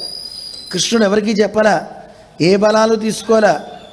ఈయన అగ్నిద్యోతని పంపించేశాడు, ఈయన గరుడ వాహనారూఢై వెళ్ళిపోయాడు కృష్ణ పరమాత్మ. బలరాముడికి తెలిసింది, నేను అమ్మో అన్న వెళ్ళిపోయాడు, ఎక్కడికి వెళ్ళాడు సోదరుడు, అక్కడికి విదర్భకి వెళ్ళాడు. అమ్మో అక్కడి నుంచి రుక్మిణి తెస్తే అక్కడ చాలామంది ఉన్నారే, కృష్ణుడికి ఏమైనా అపాయం జరుగుతుందని కృష్ణుడు వెళ్ళే లోపల బలరాముడు చతురంగ బలాలతో వెళ్ళిపోయాటండి. ఎంత సైన్యాన్ని తీసుకుని వెళ్ళాడు. సోదరుడి మీద ఎంత ప్రేమ చూడండి. ఆదిశేషుడు కదా, ఒక క్షణం కూడా వదిలిపెట్టాడండి. అలా రక్షించుకోవడానికి ఈయన వెళ్ళాడు. అక్కడ ఆవిడ పాపం మనస్సులో అంతా భయం వేస్తుంది. కిటికీలోంచి చూస్తోంది, అటు చూస్తోంది, ఇటు చూస్తోంది. అయ్యో ఇంకా రాలేదు ఈ అగ్నిద్యోతనుడు, ఏమై ఉంటుంది? ఘనుడా భూసురుడేగెను. అసలు వెళ్ళాడా ఇతను, ఈ బ్రాహ్మణుడు? నడుమ మార్గశ్రాంతుడై చిక్కెను. ఒకవేళ ఈ విదర్భాన్ని నడుస్తూ నడుస్తూ ఎక్కడో ఆయాసంతో పడుకుంటే ఎవరికైనా చిక్కిపోయాడా? పట్టుకున్నారా ఇతన్ని ఎవరన్నా? ఒకవేళ కృష్ణుడికి వినిపించిన తర్వాత విని కృష్ణుడిది తప్పుగా తలచెను. అయ్యయ్యో తప్పు కదా, రేపు పెళ్ళి పెట్టుకుని ఆవిడని లేపుకురావడం అంటే మంచిదా? ఎంత పని, అలా తీసుకురావచ్చునా అని ఏమైనా కృష్ణుడు అనుకున్నాడా? లేక కృష్ణుడు విచ్చేసెను, లేదా అసలు కృష్ణుడు వచ్చాడా? ఈశ్వరుండు అనుకూలింప తలంచును తలపడు, ఆర్యా మహాదేవియున్ నన్ను రక్షింప నెరుంగునో ఎరుంగదో, నా భాగ్యమెట్లున్నదో. అసలు దేవుడు నన్ను అనుకూలిస్తున్నాడా లేదా అంటే అనుకుంటాం కదా, నా అదృష్టం ఎలా ఉందో, నా భాగ్యం ఎలా ఉందో అని అనుకున్నట్టుగా ఈవిడ కూడా అనుకుంటుంది, అసలు నా భాగ్యం ఎలా ఉందో. అమ్మవారి పూజకి వెళ్తున్నా కదా, అమ్మ నీకు దండం పెడుతున్నా తల్లి, కావాలంటే ఇంకో 4 కడవల పాయసం పెడతా, చలిమిడి పెడతా, ఈ చేదిరాజుకు మాత్రం నేను చిక్కకూడదు, ఈ శిశుపాలుడికి అని కోరుకుందిట. అలా కోరుకుని సందర్భంలో అగ్నిద్యోతనుడు వచ్చాట. అమ్మ అన్నట్టు. ఇది ఎంత మనకి చూస్తే రామాయణం కనపడుతుందండి. ఎలాగో తెలుసునండి, రామాయణంలో సీతమ్మ కోసం రామచంద్రుడు పంపిస్తాడు హనుమంతుడు. సీతమ్మ లంకలో ఉంది దీవి, ఆ దీవిలో ఉన్నవాడి కోసం హనుమంతుడు వెళ్ళాడు. అక్కడ జరిగింది కదా త్రేతాయుగంలో. ఇప్పుడు ద్వాపర యుగంలో రివర్స్ అయింది. అప్పుడు రాముడు పంపాడు హనుమంతుని, ఇప్పుడు సీతమ్మ పంపింది కృష్ణుడి దగ్గరికి, అంటే రుక్మిణి కృష్ణుడి దగ్గరికి పంపింది. అప్పుడు వానరుడు, ఇప్పుడు నరుడు, అంతే తేడా. ఇప్పుడు రుక్మిణిగా ఉంది సీతమ్మ, స్వామి రాముడు కృష్ణుడిగా ఉన్నాడు. విచిత్రం ఏమిటంటే అప్పుడు రాముడు యువతలో ఉన్నాడు, సీతమ్మ లంకలో ఉంది. ఇప్పుడు కృష్ణుడు లంకలో ఉన్నాడు, సీతమ్మ రుక్మిణి బయట ఉంది. కృష్ణుడు లంకలో ఉండడం ఏంటండి? లంకలో ఉన్నాడా? ఏ ఊళ్ళో ఉన్నాడు? ద్వారకు కూడా లంకేనండి. చుట్టూ ఐలాండ్, అంటే నీరుండి మధ్యలో ఐలాండ్ ఉంటే, భూమి ఉంటే దాన్ని ఏమంటారు? ఐలాండ్ని లంకే అంటాం. లంకలు అంటుంటారు తెలుసా అండి. చుట్టూ నీరుండి మధ్యలో భూమి ఉంటే దాన్ని లంక అని పిలుస్తారు. ఆ లంకకి పేరు శ్రీలంక, సీతమ్మ ఉంది కనుక. అందువల్ల కృష్ణుడు కూడా అలాగే ఉన్నాడు. అగ్నిద్యోతనుడు వెళ్ళి ఎలా అయితే కృష్ణుడికి చెప్పి తీసుకొచ్చాడో, కృష్ణుడు కూడా వచ్చినట్టుగా శంఖాన్ని పూరించాట. అప్పుడు ఆవిడికి ఆనందం చల్లబడింది తన హృదయం. అమ్మయ్య కృష్ణుడు వచ్చాడు. కానీ ఒక ఉద్విగ్నమైన భావన, అమ్మో ఎలా తీసుకెళ్తాడు నన్ను, మా వాళ్ళంతా వస్తే అని చెప్పి భావిస్తోంది. ఈవిడ ఆరాధన కోసం బయలుదేరించారు, స్నానం చేయించి ఈవిడిని తీసుకువెళ్తుంటే ఈవిడి యొక్క సౌందర్యాన్ని చూసేట రాజులందరూ ఉన్నట్టండి. అందరూ రథాల్లో ఉండి, రుక్మిణిని అప్పటిదాకా ఎవరు చూడలే. ఆవిడ నడిచి వస్తుంది అందంగా, ఆ నడిచి వచ్చే సౌందర్యంతో కళ్ళు పైకెత్తి ఎవరిని చూడటల్లా, కానీ చూస్తుంది ఎక్కడ కృష్ణుడు ఉన్నాడు అని, కృష్ణుడు రథం ఏది అని. ఆ చూసే సందర్భంలో రుక్మిణిని చూసిన వాళ్ళంతా నోరు వెళ్ళబెట్టారటండి. ఆ అని, ఇంత సౌందర్యమా, వాము ఎక్కడా చూడలేదే, శిశుపాలుడు ఎంత అదృష్టవంతుడురా, వాడి పాలన పడింది ఈవిడే, అయ్యయ్యో నేను చేసుకోలేకపోయానే అనిపించిందిట. ఎవడైనా అందమైన ఇల్లు కట్టుకుంటే అబ్బా నేను ఎప్పుడు కట్టుకుంటానా అనిపించదండి. అందమైన కారు ఒకడు తీసుకున్నాడు అనుకోండి, బా ఇలాంటి కారు నేను కొనాలని అనుకుంటాడు. కానీ అందరికీ అదృష్టం ఉంటుందా? శిశుపాలుడికి అదృష్టం చూడరా, ఎంత అద్భుతమైన భార్యో. ఇలాంటి సౌందర్య రాశి అని అందరూ అలా చూస్తూ ఉంటే ఈవిడ అలా అక్కడ దాకా మెట్ల దాకా వచ్చిందండి. ఆ నడుస్తూ రాగానే మనవాడు రథం బ్రేక్ వేసాడు అక్కడికి తీసుకొచ్చి. రుక్మిణి చేపట్టుకున్నాడు, పైకి ఎక్కిచ్చాడు. అందరూ రథాలన్నీ అడ్డు పెట్టేశారు. మనవాడు గుర్రం రథాలు నేల మీదే కదా ఆకాశంలో కూడా ఎగురుతాయండి. ఒకసారి గుర్రాల కళ్యాణ్ణి సారథిలా అన్నాడు. ఆ రథం పైకి అలా లేచి వాళ్ళందరినీ తోసేసుకుంటూ ఆ రథం పైనుంచి దూకింది. అందరూ జరాసంధుడు వీళ్ళంతా కూడా ఎలా అయినా శిశుపాలుడికి ఇవ్వాలి, కృష్ణుడిని వధించాలి అని అందరూ వెంబడిస్తారు. కృష్ణుడు, బలరాముడు వీళ్ళందరూ యుద్ధాలు చేస్తారు. జరాసంధుని కూడా ఒక తన్ని అవతల బారేస్తారు. ఆఖరికి ఎవరు యుద్ధంలో ఇతను గెలవాలి, శిశుపాలుడు వెళ్ళలేకపోతాడు. పెళ్లి కొడుకు నువ్వు అక్కర్లేదులే నేను వెళ్తా అన్నారు. అని రుక్మి బయలుదేరి ఎలా అయినా సరే నేను శపథం చేస్తున్నా, కృష్ణుడిని సంహరించి చెల్లాయిని తెచ్చి నీకు ఇచ్చి వివాహం చేస్తా. వెళ్ళాడు. కృష్ణ పరమాత్మ ఒకసారి పట్టుకుని ఒక లాగులాగా అవతల పాడేసేటవాడిని రుక్మిని. యుద్ధం చేస్తాను, ఓ పెద్ద ప్రగల్భాలు పలికి బాణాలు వేస్తున్నావు కదా, ఖండించి పారేస్తానికి కత్తి ఎత్తేట. రుక్మిణి వణికిపోయిందట. మరి తన సోదరుని చంపితే తట్టుకోగలదా? బలరాముడు వచ్చి ఆవుతట, కృష్ణ కృష్ణ వద్దు ఆగని. కృష్ణునికి ఆవేశం తగ్గలే. వీడిని సంహరించి తీరుతా ఎలా అయినా సరే అన్నాడు. వద్దు కృష్ణ, తను ఇప్పుడే వివాహం చేసుకుంది కదా నిన్ను, తను బాధపడుతుంది. మరి చంపుదానని ప్రతిజ్ఞ చేశా, చంపకపోతే ఎలాగా అంటే సరే బోడిగుండు చేస్తే చంపినట్టే కదా, అందుకే పూర్తి గుండు కొట్టించుకోకూడదు. తిరుపతి వెళ్ళి ప్రతివాడు బోడిగుండు కొట్టించుకుంటాడు. వెనక కొంత యాంటీనా ఉండాలి, చిన్నది కొంచెం ఉండాలి సిక. అందుకని పూర్తిగా గుండు కొట్టించుకుంటే ఏమంటారు వాడిని? చనిపోయిన వాడని అర్థం. అందుకే అతనికి పూర్తిగా గొరిగేసేట, గొరిగి మీసాలు తీసి పంపించేట. అతనికి చాలా బాధ అనిపించింది రుక్మికి. ఎలా అయినా సరే ఈ కృష్ణుడిని వధించి మా చెల్లాయిని తెచ్చే వరకు నేను మా రాజ్యంలో అడుగే పెట్టను అని విదర్భకి వెళ్ళను అని ఆ విదర్భకి బయట ఉన్నటువంటి భోజకటకము అని ఒక ఊరుంది. ఆ భోజకటకంలోనే నేను ఉంటాను, అక్కడే ఉండిపోతాడు. నా రాజ్యంలో ఎప్పుడు అడుగు పెడతాను? నా చెల్లాయితోనే అడుగు పెడతా. చెల్లాయిని ఎప్పుడు తెస్తాను? కృష్ణుని చంపాకే, వాడి వల్ల కాదు. ఇలా ప్రతిజ్ఞ చేస్తాడు. రుక్మిణి శపథం చేసి అక్కడే ఉండిపోతాడు. ఆ తర్వాత రుక్మిణి కృష్ణులకి ఇద్దరికి కూడా ప్రద్యుమ్నుడు అనే పిల్లవాడు పుడతాడు. సాక్షాత్తు మన్మధుడు అనమాట ఆ పిల్లవాడు. అయితే పుట్టగానే ఆ పిల్లవాడు కనపడలా, అదృశ్యం అయిపోయాడు, ఎక్కడో పోయాడు. ఏమైందంటే శంబరాసురుడు అని ఒక రాక్షసుడు, కృష్ణుని యొక్క కుమారుడు చేతిలో ఇతనికి మరణం వస్తుంది ప్రద్యుమ్నుడి వల్ల అని తెలిసి ఆ పిల్లవాడిని ఏం చేస్తాడంటే సముద్రంలో పారేస్తాడు తీసుకుపోయి మాయగా. అయిపోయిన తర్వాత అతను రాజ్యంలో ఉండిపోయాడు. ఒక చేప ఈ పిల్లవాడిని మింగేసింది ప్రద్యుమ్నుడిని. ఆ చేప మింగింది కదా, ఆ చేపను ఒకడు వల వేసి పట్టాడు. వల వేసి పట్టి దాన్ని కరెక్ట్గా తీసుకొచ్చింది ఎక్కడికి? వీడి రాజ్యానికే, శంబరాసురుడి రాజ్యానికే తెచ్చేటవాడు. ఆ ఊరు వాడికే దొరికింది. ఆ చేపని రాజుగారికి ఇస్తే బాగుంది, ఇంత పెద్ద చేప ఎప్పుడు చూడలేదని ఆ రాజ్యానికి తెస్తే అక్కడ వంటశాలలో ఇచ్చారట. వంటశాలలో మాయావతి అని ఒక అమ్మాయి ఉంది. ఆవిడ వంట చేయడానికని ఉంది. ఆ వంట చేయడానికి చేపను తరగగానే అందులో పిల్లవాడు కనపడ్డాడు. ఆ పిల్లవాడిని ఈవిడే పెంచింది. ఎవరో కాదు, ఆవిడ రతీదేవి. ఈ పిల్లవాడు మన్మధుడు కదా, మన్మధుడు మళ్ళీ పుడతాడు. శివుడు భస్మం చేసాడు కదా, మన్మధుడు మళ్ళీ పుడతాడు. పుడితే వాడి చేతిలోనే ఈ శంబరాసుడికి మరణము. అందువల్ల నేను ఈ శంబరాసుడి కొలువులో ఉంటే ఎప్పుడైనా ఎక్కడ పుట్టినా ఇక్కడికే కదా వస్తాడు, అప్పుడు నా భర్తని నేను గుర్తించగలుగుతా అని ఈవిడ అక్కడ వంట ఇంట్లో పనిగా చేస్తూ ఉందన్నమాట. కానీ చాలా మాయా విద్యలు వచ్చి ఈవిడికి. పిల్లవాడిని పెంచుతుంది అల్లార ముద్దుగా, పెంచి పెద్దవాడిని చేసేస్తుంది.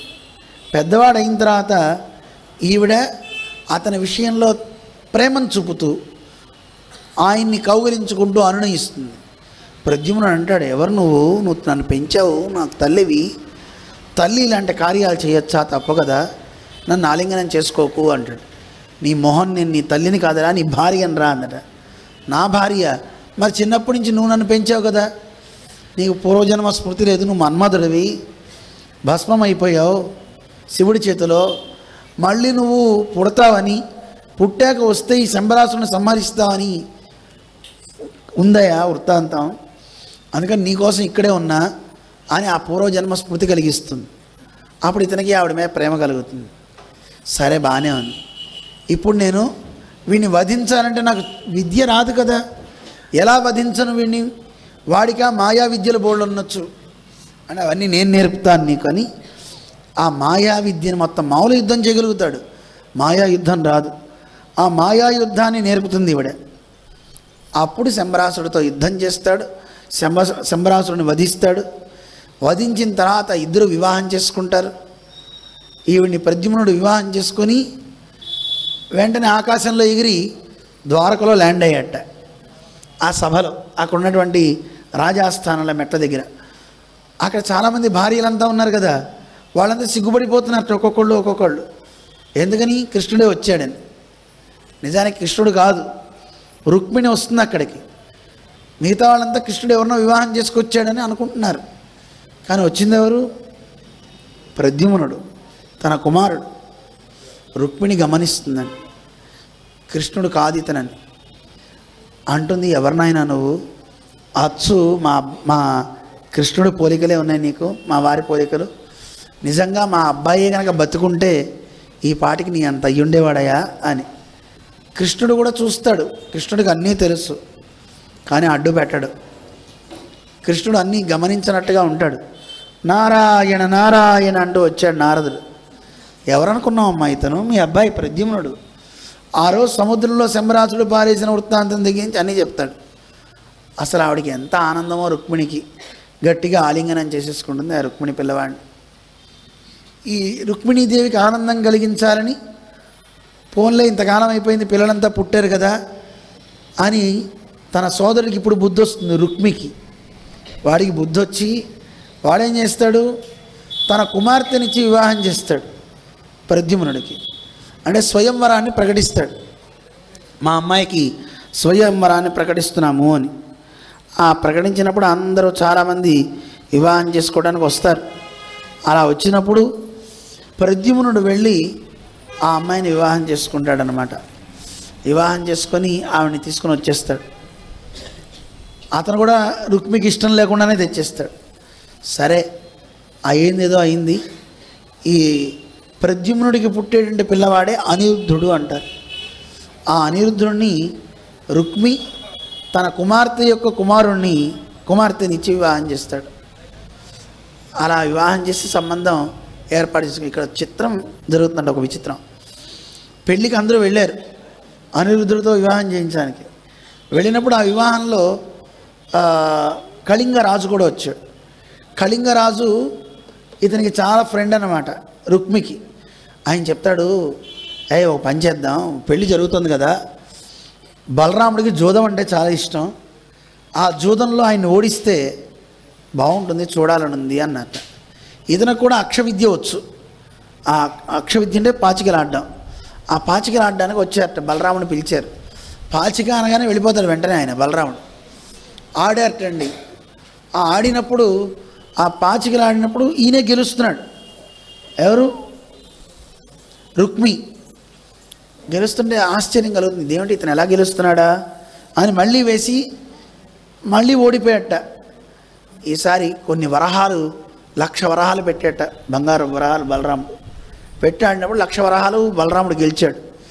గెలిస్తే లేదు నువ్వు తప్పాడావు, మేమే గెలిచామన్నారు. 1,00,000 వరహాలు తీసుకున్నారట.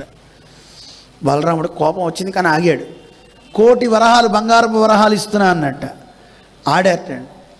అప్పుడు కూడా బలరాముడు గెలిచినా లేదు రుక్మిణి గెలిచాడని ఈ కళింగరాజు వీళ్ళందరూ కూడా బలరాముడిని వెక్కిరించారు. అందరు నవ్వుతుంటే కోపం వచ్చింది బలరాముడికి.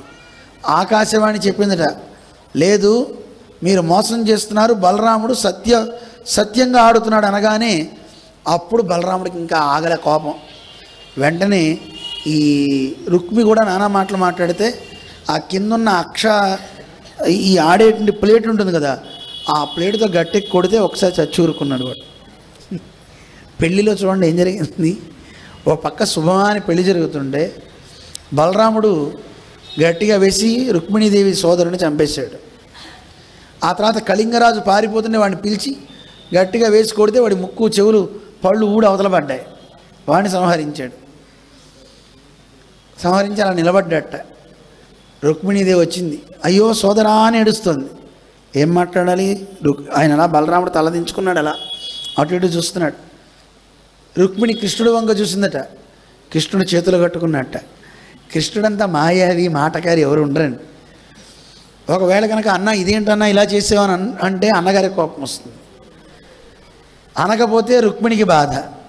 ఏం చేయాలి? అన్నిటికంటే మౌనం చాలా గొప్పది కనుక అయ్యో అని అలా చూస్తూ ఉన్నాడు తప్ప ఏం మాట్లాడలేదండి కృష్ణుడు. ఎక్కడ ఏం మాట్లాడచ్చు, ఎంత మాట్లాడచ్చు అనేది ఆయన చూస్తే తెలుస్తుంది. కృష్ణుడు కథలు చదివితే మనకి అన్నీ తెలుస్తాయండి. అలా కృష్ణ పరమాత్మ ఇలా కార్యాన్ని చేశాడని చెప్తారు. ఇంకా ఈ మధ్యలో జరిగిన వృత్తాంతాలు కూడా చాలా ఉన్నాయి. నరకాసుర వధ, వాడిని వధించిన తర్వాత 16,000 మంది రాజకన్యలు ఉన్నారు, గంధర్వకన్యలు ఉన్నారు, నాగకన్యలు ఉన్నారు. వాళ్ళంతా మరి మాకు దిక్కెవరు, నువ్వు తప్ప ఇంకెవరు లేదు, మా ఇళ్ళకి వెళ్ళలేము అన్నాక వాళ్ళందరికీ ఇచ్చి అందరినీ పల్లకీలు ఇచ్చి వాళ్ళందరినీ అక్కడ పంపించాడు. 16,000 మందిని వివాహం చేసుకున్నాడు కృష్ణ పరమాత్మ. అలాగే కాళింది, మిత్రవింద, నాగ్నజితి ఇలాగా ఒక 8 మంది అష్టమహిషులుగా వాళ్ళని చేసుకున్నాడు. మొత్తం 16,008 మంది అండి. అసలు నిజానికి 16,008 మంది కాదండి, ఇంతమంది ఉన్నారు. మనకి ఇంతమందిని చూస్తేనే మనం అబ్బో ఇంతమంది అంటున్నాం. మొన్న మీకు ఒక మహారాజు పేరు చెప్పాను, ఎవరైనా 1,000,000 మంది భార్యలు ఉన్నారు. చిత్రకేతువు అని ఒక రాజు, ఆయనకి ఎంతమంది భార్యలు? 1,000,000 మంది. మరి 16,000 మందికి మనం అమ్మో ఇంతమందినే అని అంటున్నాం. ఆయన ఎలా వివాహం చేసుకున్నా పైన నారదుడికి కూడా సందేహం కలుగుతుంది, పైన చెప్తాం మీకు అందరికీ ఇంకో 10 నిమిషాల్లో. ఇలా వివాహమైన తర్వాత ప్రద్యుమ్నుడు రుక్మవతి అనే ఆవిడని వివాహం చేసుకున్నాడు. వాళ్ళిద్దరికీ పుట్టిన పిల్లవాడు అనిరుద్ధుడు. ఈ అనిరుద్ధుడే రుక్మి యొక్క ఆ సంతానంలో ఉన్న ఆవిడ్ని వివాహం చేసుకున్నాడు. అంతా మనం తెలుసుకున్నాం. ఈ అనిరుద్ధుడు ఒకరోజు అదృశ్యం అయిపోతాడు, కనబడాడు, ఎక్కడికి పోయాడో తెలియదు, ఏమైందో తెలియదు. ఉషా అని ఒక ఆవిడ, బాణాసురుని యొక్క కుమార్తె. బాణాసురుడని 1000 చేతులు ఉంటాయి వాడికి, చాలా గొప్ప పరాక్రమం కలిగినవాడు. వాళ్ళ అమ్మాయి ఉష చిత్రలేఖం బాగా అంటే కలగందనమాట. ఆ కళలో ఒక అద్భుతమైన పురుషుని చూసింది. ఆయన్ని వివాహం చేసుకున్నట్టుగా, ఆయనతో ఉన్నట్టుగా ఆనందాన్ని అనుభవించినట్టు కనపడితే దిగులుతో ఉంటుంది. చిత్రలేఖ అని తన స్నేహితురాలు మాయావి, ఆవిడొచ్చి ఎందుకు బాధపడుతున్నావు అంటే, నాకు కల్లో ఒక పురుషుడు కనపడ్డాడే, నేను ఆయన తప్ప ఎవరిని చేసుకోను, ఎలా ఉంటాడు, త్రిలోక సుందరుడు అని, ఆయన కళ్ళు ఎలా ఉంటాయి, ముక్కు ఎలా ఉంటుందో చెప్పమంటే బొమ్మ గీసిందండి. గీస్తే కృష్ణుడు బొమ్మ వచ్చిందండి. ఇతనేనంట, ఇతను కొంచెం పెద్దగా ఉన్నాడు కానీ ఈయన కాదు అనగానే మళ్ళీ కొంచెం డైమెన్షన్స్ మార్చిందండి. మారిస్తే వాళ్ళ అబ్బాయి ప్రద్యుమ్నుడు వచ్చేట, ఇతనిలానే ఉంటాడు కానీ ఇంకొంచెం తేడా అనిపిస్తుందంటే మళ్ళీ బొమ్మ గీసిందంట. ఈయనే అందట. వెంటనే ఈయన ఎక్కడున్నాడా అని స్కాన్ చేసింది. మరి ఆధార్ కార్డు ఎక్కడ దొరుకుతుందో తెలియదు కానీ అనిరుద్ధుడు కృష్ణుని మనవడని తెలిసింది. మరి నాకు ఈయన కావాలి అందట. నేను నీకు తీసుకొస్తా అని ద్వారక్కి వెళ్ళింది. ద్వారక్కి ఎవడు వెళ్ళలేడు, కృష్ణుని యొక్క పర్మిషన్ లేకుండా ఏది జరగదు. కృష్ణుడు తనే సంకల్పం, నిద్రపోతున్నాడు అనిరుద్ధుడు మంచం మీద, అక్కడి నుంచి అలా లేపి తీసుకెళ్ళిపోయిందండి మంచం మీద. మనకి సినిమాల్లో, పాత సినిమాల్లో విఠలాచారి సినిమా చూసారా మీరు? అంటే ఏమని చెప్పాలి, ఆ పేర్లు నాకు గుర్తులేవు కానీ చిన్నప్పుడు చూసేవాళ్ళం. బేతాళుడు సినిమాలు, రాజకన్యను అలా మంచం మీద పడుకున్న వాళ్ళు అలా తీసుకుని వెళ్ళిపోతారు కదా, చూసారా ఎవరైనా? పాతాళ భైరవి, కరెక్ట్, అలా తీసుకుని వెళ్ళిపోతాయి కదండి. ఇవన్నీ ఎక్కడి నుంచి చూసారండి? భాగవతం గ్రంథం చెప్తుంది. ఈ చిత్రలేఖ మంచంతో పాటు అలా తీసుకెళ్ళిపోయిందండి. తీసుకువెళ్ళిపోయి ఆ ఉష గదిలో పెట్టి, ఈయన లేచి చూసేసరికి అపురూపమైన సౌందర్యవతి ఈవిడే. ఈయన మరి కృష్ణుడి పోలికలే కనుక వస్తా అన్నవాడిని వద్దన్నారు వీళ్ళు. అందుకని ఆయన అక్కడ ఉంటూ ఆవిడతో క్రీడిస్తూ ఉన్నాడు. ఈవిడ చాలా ఆనందాన్ని అనుభవిస్తూ ఉన్న తర్వాత ఒకరోజు ఎట్టకేలికి తెలిసిన తర్వాత అనిరుద్ధుడిని బంధించాడు ఆయన బాణాసురుడు. బంధించిన తర్వాత ఈ విషయం నారదుడికి తెలిసింది. నారదుడు వచ్చి చెప్పాడు కృష్ణుడితో. వెంటనే కృష్ణ పరమాత్మ గరుడారూఢుడే అక్కడికి వెళ్తాడు. యాదవ సైన్యం అంతా వస్తుంది. ఎందుకంటే చాలా కాలం అయిపోయింది, అనిరుద్ధుడు ఎడిపోయాడో తెలియలేదు. తెలిసిన తర్వాత యుద్ధం చేస్తున్నారు. ఆ రాజ్యంలో, అనిరుద్ధుడి రాజ్యంలో సామాన్యంగా లేదండి, పరమశివుడు కాపలా కాస్తున్నాడు ఆ రాజ్యాన్ని. దుర్గా కాపలా కాస్తుంది, షణ్ముఖుడు, వీళ్ళందరూ కాపలా కాస్తున్నారు ఆ రాజ్యాన్ని. మరి ఇప్పుడు యుద్ధం చేయాలంటే మొట్టమొదటి ఎవరిని గెలవాలి? వీళ్ళని ఓడించాలి. కృష్ణ పరమాత్మతో వీళ్ళందరూ యుద్ధం చేస్తే షణ్ముఖుడు తిరుముఖుడు అయిపోయాడు, వెళ్ళిపోయాటండి. ఆ సుబ్రహ్మణ్యేశ్వరుడు మయూర వాహనం మీద వెళ్ళిపోతున్నట్ట. ఆగవయా కొంచెం రావయ్యా అంటే, మేము ఎవరైనా రావండి బాబు, మా వల్ల కదా ఆయనతో యుద్ధం చేయటం. కృష్ణుడితో నిలవలేకపోయారు. దుర్గాదేవి, ఆఖరికి పరమశివుడు కూడా యుద్ధం చేస్తూ శైవజ్వరం అని ఒక తాపాన్ని వదులుతాడు శివుడు. ఆయన శైవజ్వరం వదిలితే ఈయన విష్ణుజ్వరం అని వదిలాడండి. జ్వరం అంటే వేడి అని అర్థం అండి. ఆ తాపాన్ని వదిలాడు, ఒక మెజైల్. ఆ రెండు కొట్టుకున్న తర్వాత శైవజ్వరం కింద పడిపోతే వైష్ణవ జ్వరం వెళ్ళి రుద్రుడిని స్తంభింపజేస్తుంది. రుద్రుడు మూర్ఛపోతాడు. ఎప్పుడైతే ఆయన మూర్ఛపోయాడో సరే, ఈ లోపల బాణాసురుడు వచ్చాడు, అయితే బాణం వేసి కొట్టేసేవాడు.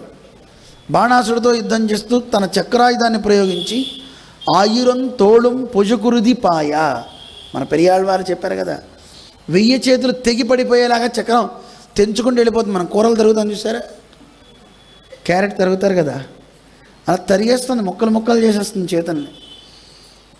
అప్పుడు పరమశివుడు తేరుకొని గబగబా వచ్చి ప్రార్థిస్తాడు, కృష్ణ ఆపవయా, నీ కన్యాదానం చేయడానికన్నా మీ పిల్లవాడికి కన్యాదానం చేయండి, 2 చేతులను అట్టిపెట్టవా అంటే, అప్పుడు 2 చేతులు అట్టిపెట్టి మిగతా అన్నీ నరికేసి పారేసేటాడు. బాణాసురుడు కూడా తన తప్పును తెలుసుకొని తన పిల్ల ఉషనిచ్చి అనిరుద్ధుడికి వివాహం చేస్తాడు. ఇలా అనిరుద్ధుని వివాహం అయింది. అలా 16,000 మంది కన్యలతో పిల్లలతో కృష్ణుడికి మొత్తం 16,000 మందికి ఒక్కొక్కరికి 10 మంది మగపిల్లలండి. ఒక రుక్మిణీదేవికి ఒక్కదికే 10 మంది పిల్లలతో పాటు ఒక ఆడపిల్ల పుట్టింది. ఆడపిల్లకి పేరు తెలుసునా? చారుమతి అని పేరు. ఎవరు? చారుమతి. చారు అంటే మన ఇంట్లో పెట్టుకుంటామే, అది చారే. చారు అంటే అందము అని అర్థం అండి. చారు అంటే ఏమిటి అర్థం? అందం. ఇప్పుడు ఆ పేరు పెట్టుకునే వాళ్ళు లేరండి. చారు అని ఎవరికైనా పేరు పెట్టామనుకోండి, చీ స్వామి నాకు ఆ పేరు వద్దండి అంటారు. పొద్దున్న ఒక అమ్మాయి వచ్చింది, అదేం పేరో తెలియదు, వాళ్ళ అమ్మాయికి పెట్టిందండి. ఆ పేరు చూస్తే భయంకరం. అమ్మాయి ఇలాంటి పేరు ఎక్కడ ఉండదమ్మా అంటే, అదేంటండి అమ్మవారి పేరు కదండి. నాకు తెలియని అమ్మవారి పేరు ఏంటమ్మా, పోనీ ఎక్కడుందో చూపించు. ఎవరికి వాళ్ళు ఇప్పుడు నెట్ కనపడితే చాలా, నెట్ కొడితే ఆ పేర్లు వస్తే వీళ్ళే పెట్టేస్తున్నారు. ఆడ తాత పేరు అమ్మమ్మ పేరు 2 కలిసి వచ్చేలా పెడతారు. ఆ 2 వాళ్ళకి మంచి సూట్ అవ్వదు. ఏ పేరు మనం పెడతామో ఆ పేరు వల్ల పిల్లలకి భవిత బాగుండాలి, మంచి బాగుండాలి. పేర్లు పెట్టేటప్పుడే తప్పుడు పేర్లు పెడతాం, అందుకని అలా పెట్టకండి, మంచి పేర్లు పెట్టాలి. ఇలా కృష్ణ పరమాత్మ తాను 16,000 మంది గోపికలని వీళ్ళని అందరినీ వివాహం చేసుకున్న తర్వాత ఆ రాజ్యం సుభిక్షంగా తన ద్వారకలో తాను ఉన్నప్పుడు ఇంకా కొన్ని లీలలు జరిగినాయి. నారదుడికి కూడా సందేహం కలిగింది, ఎలా కృష్ణ పరమాత్మ చేస్తున్నాడు, ఏం చేస్తున్నాడు, ఇవన్నీ మనకి చెప్తారు. ఇందుకే రుక్మిణీదేవికి పుట్టిన అమ్మాయి పేరు చెప్పానా మీకు? చారుమతి. అందమైన బుద్ధి కలిగింది అని అర్థం, చారుమతి. మరి ఇలాంటి తన వ్యవహారం నారదుడికి ఎలా చూపిస్తాడు, అవన్నీ సాయంత్రం తెలుసుకుంటూ ముందుకు సాగుదాం. హరయే నమః, హరయే నమః, హరయే నమః. మంగళం కోసలేంద్రాయ మహనీయ గుణాత్మనే చక్రవర్తి తనూజాయ సార్వభౌమాయ మంగళం. వేద వేదాంత వేద్యాయ మేఘశ్యామలమూర్తయే పుంసాం మోహన రూపాయ పుణ్యశ్లోకాయ మంగళం. నీలాచల నివాసాయ నిత్యాయ పరమాత్మనే సుభద్రా ప్రాణనాథాయ శ్రీజగన్నాథాయ మంగళం. మంగళాశాసనపరైః మదాచార్య పురోగమైః సర్వైశ్చ పూర్వైరాచార్యైః సత్కృతాయాస్తు మంగళం. లోకాః సమస్తాః సుఖినో భవంతు. గోవింద. జై శ్రీమన్నారాయణ.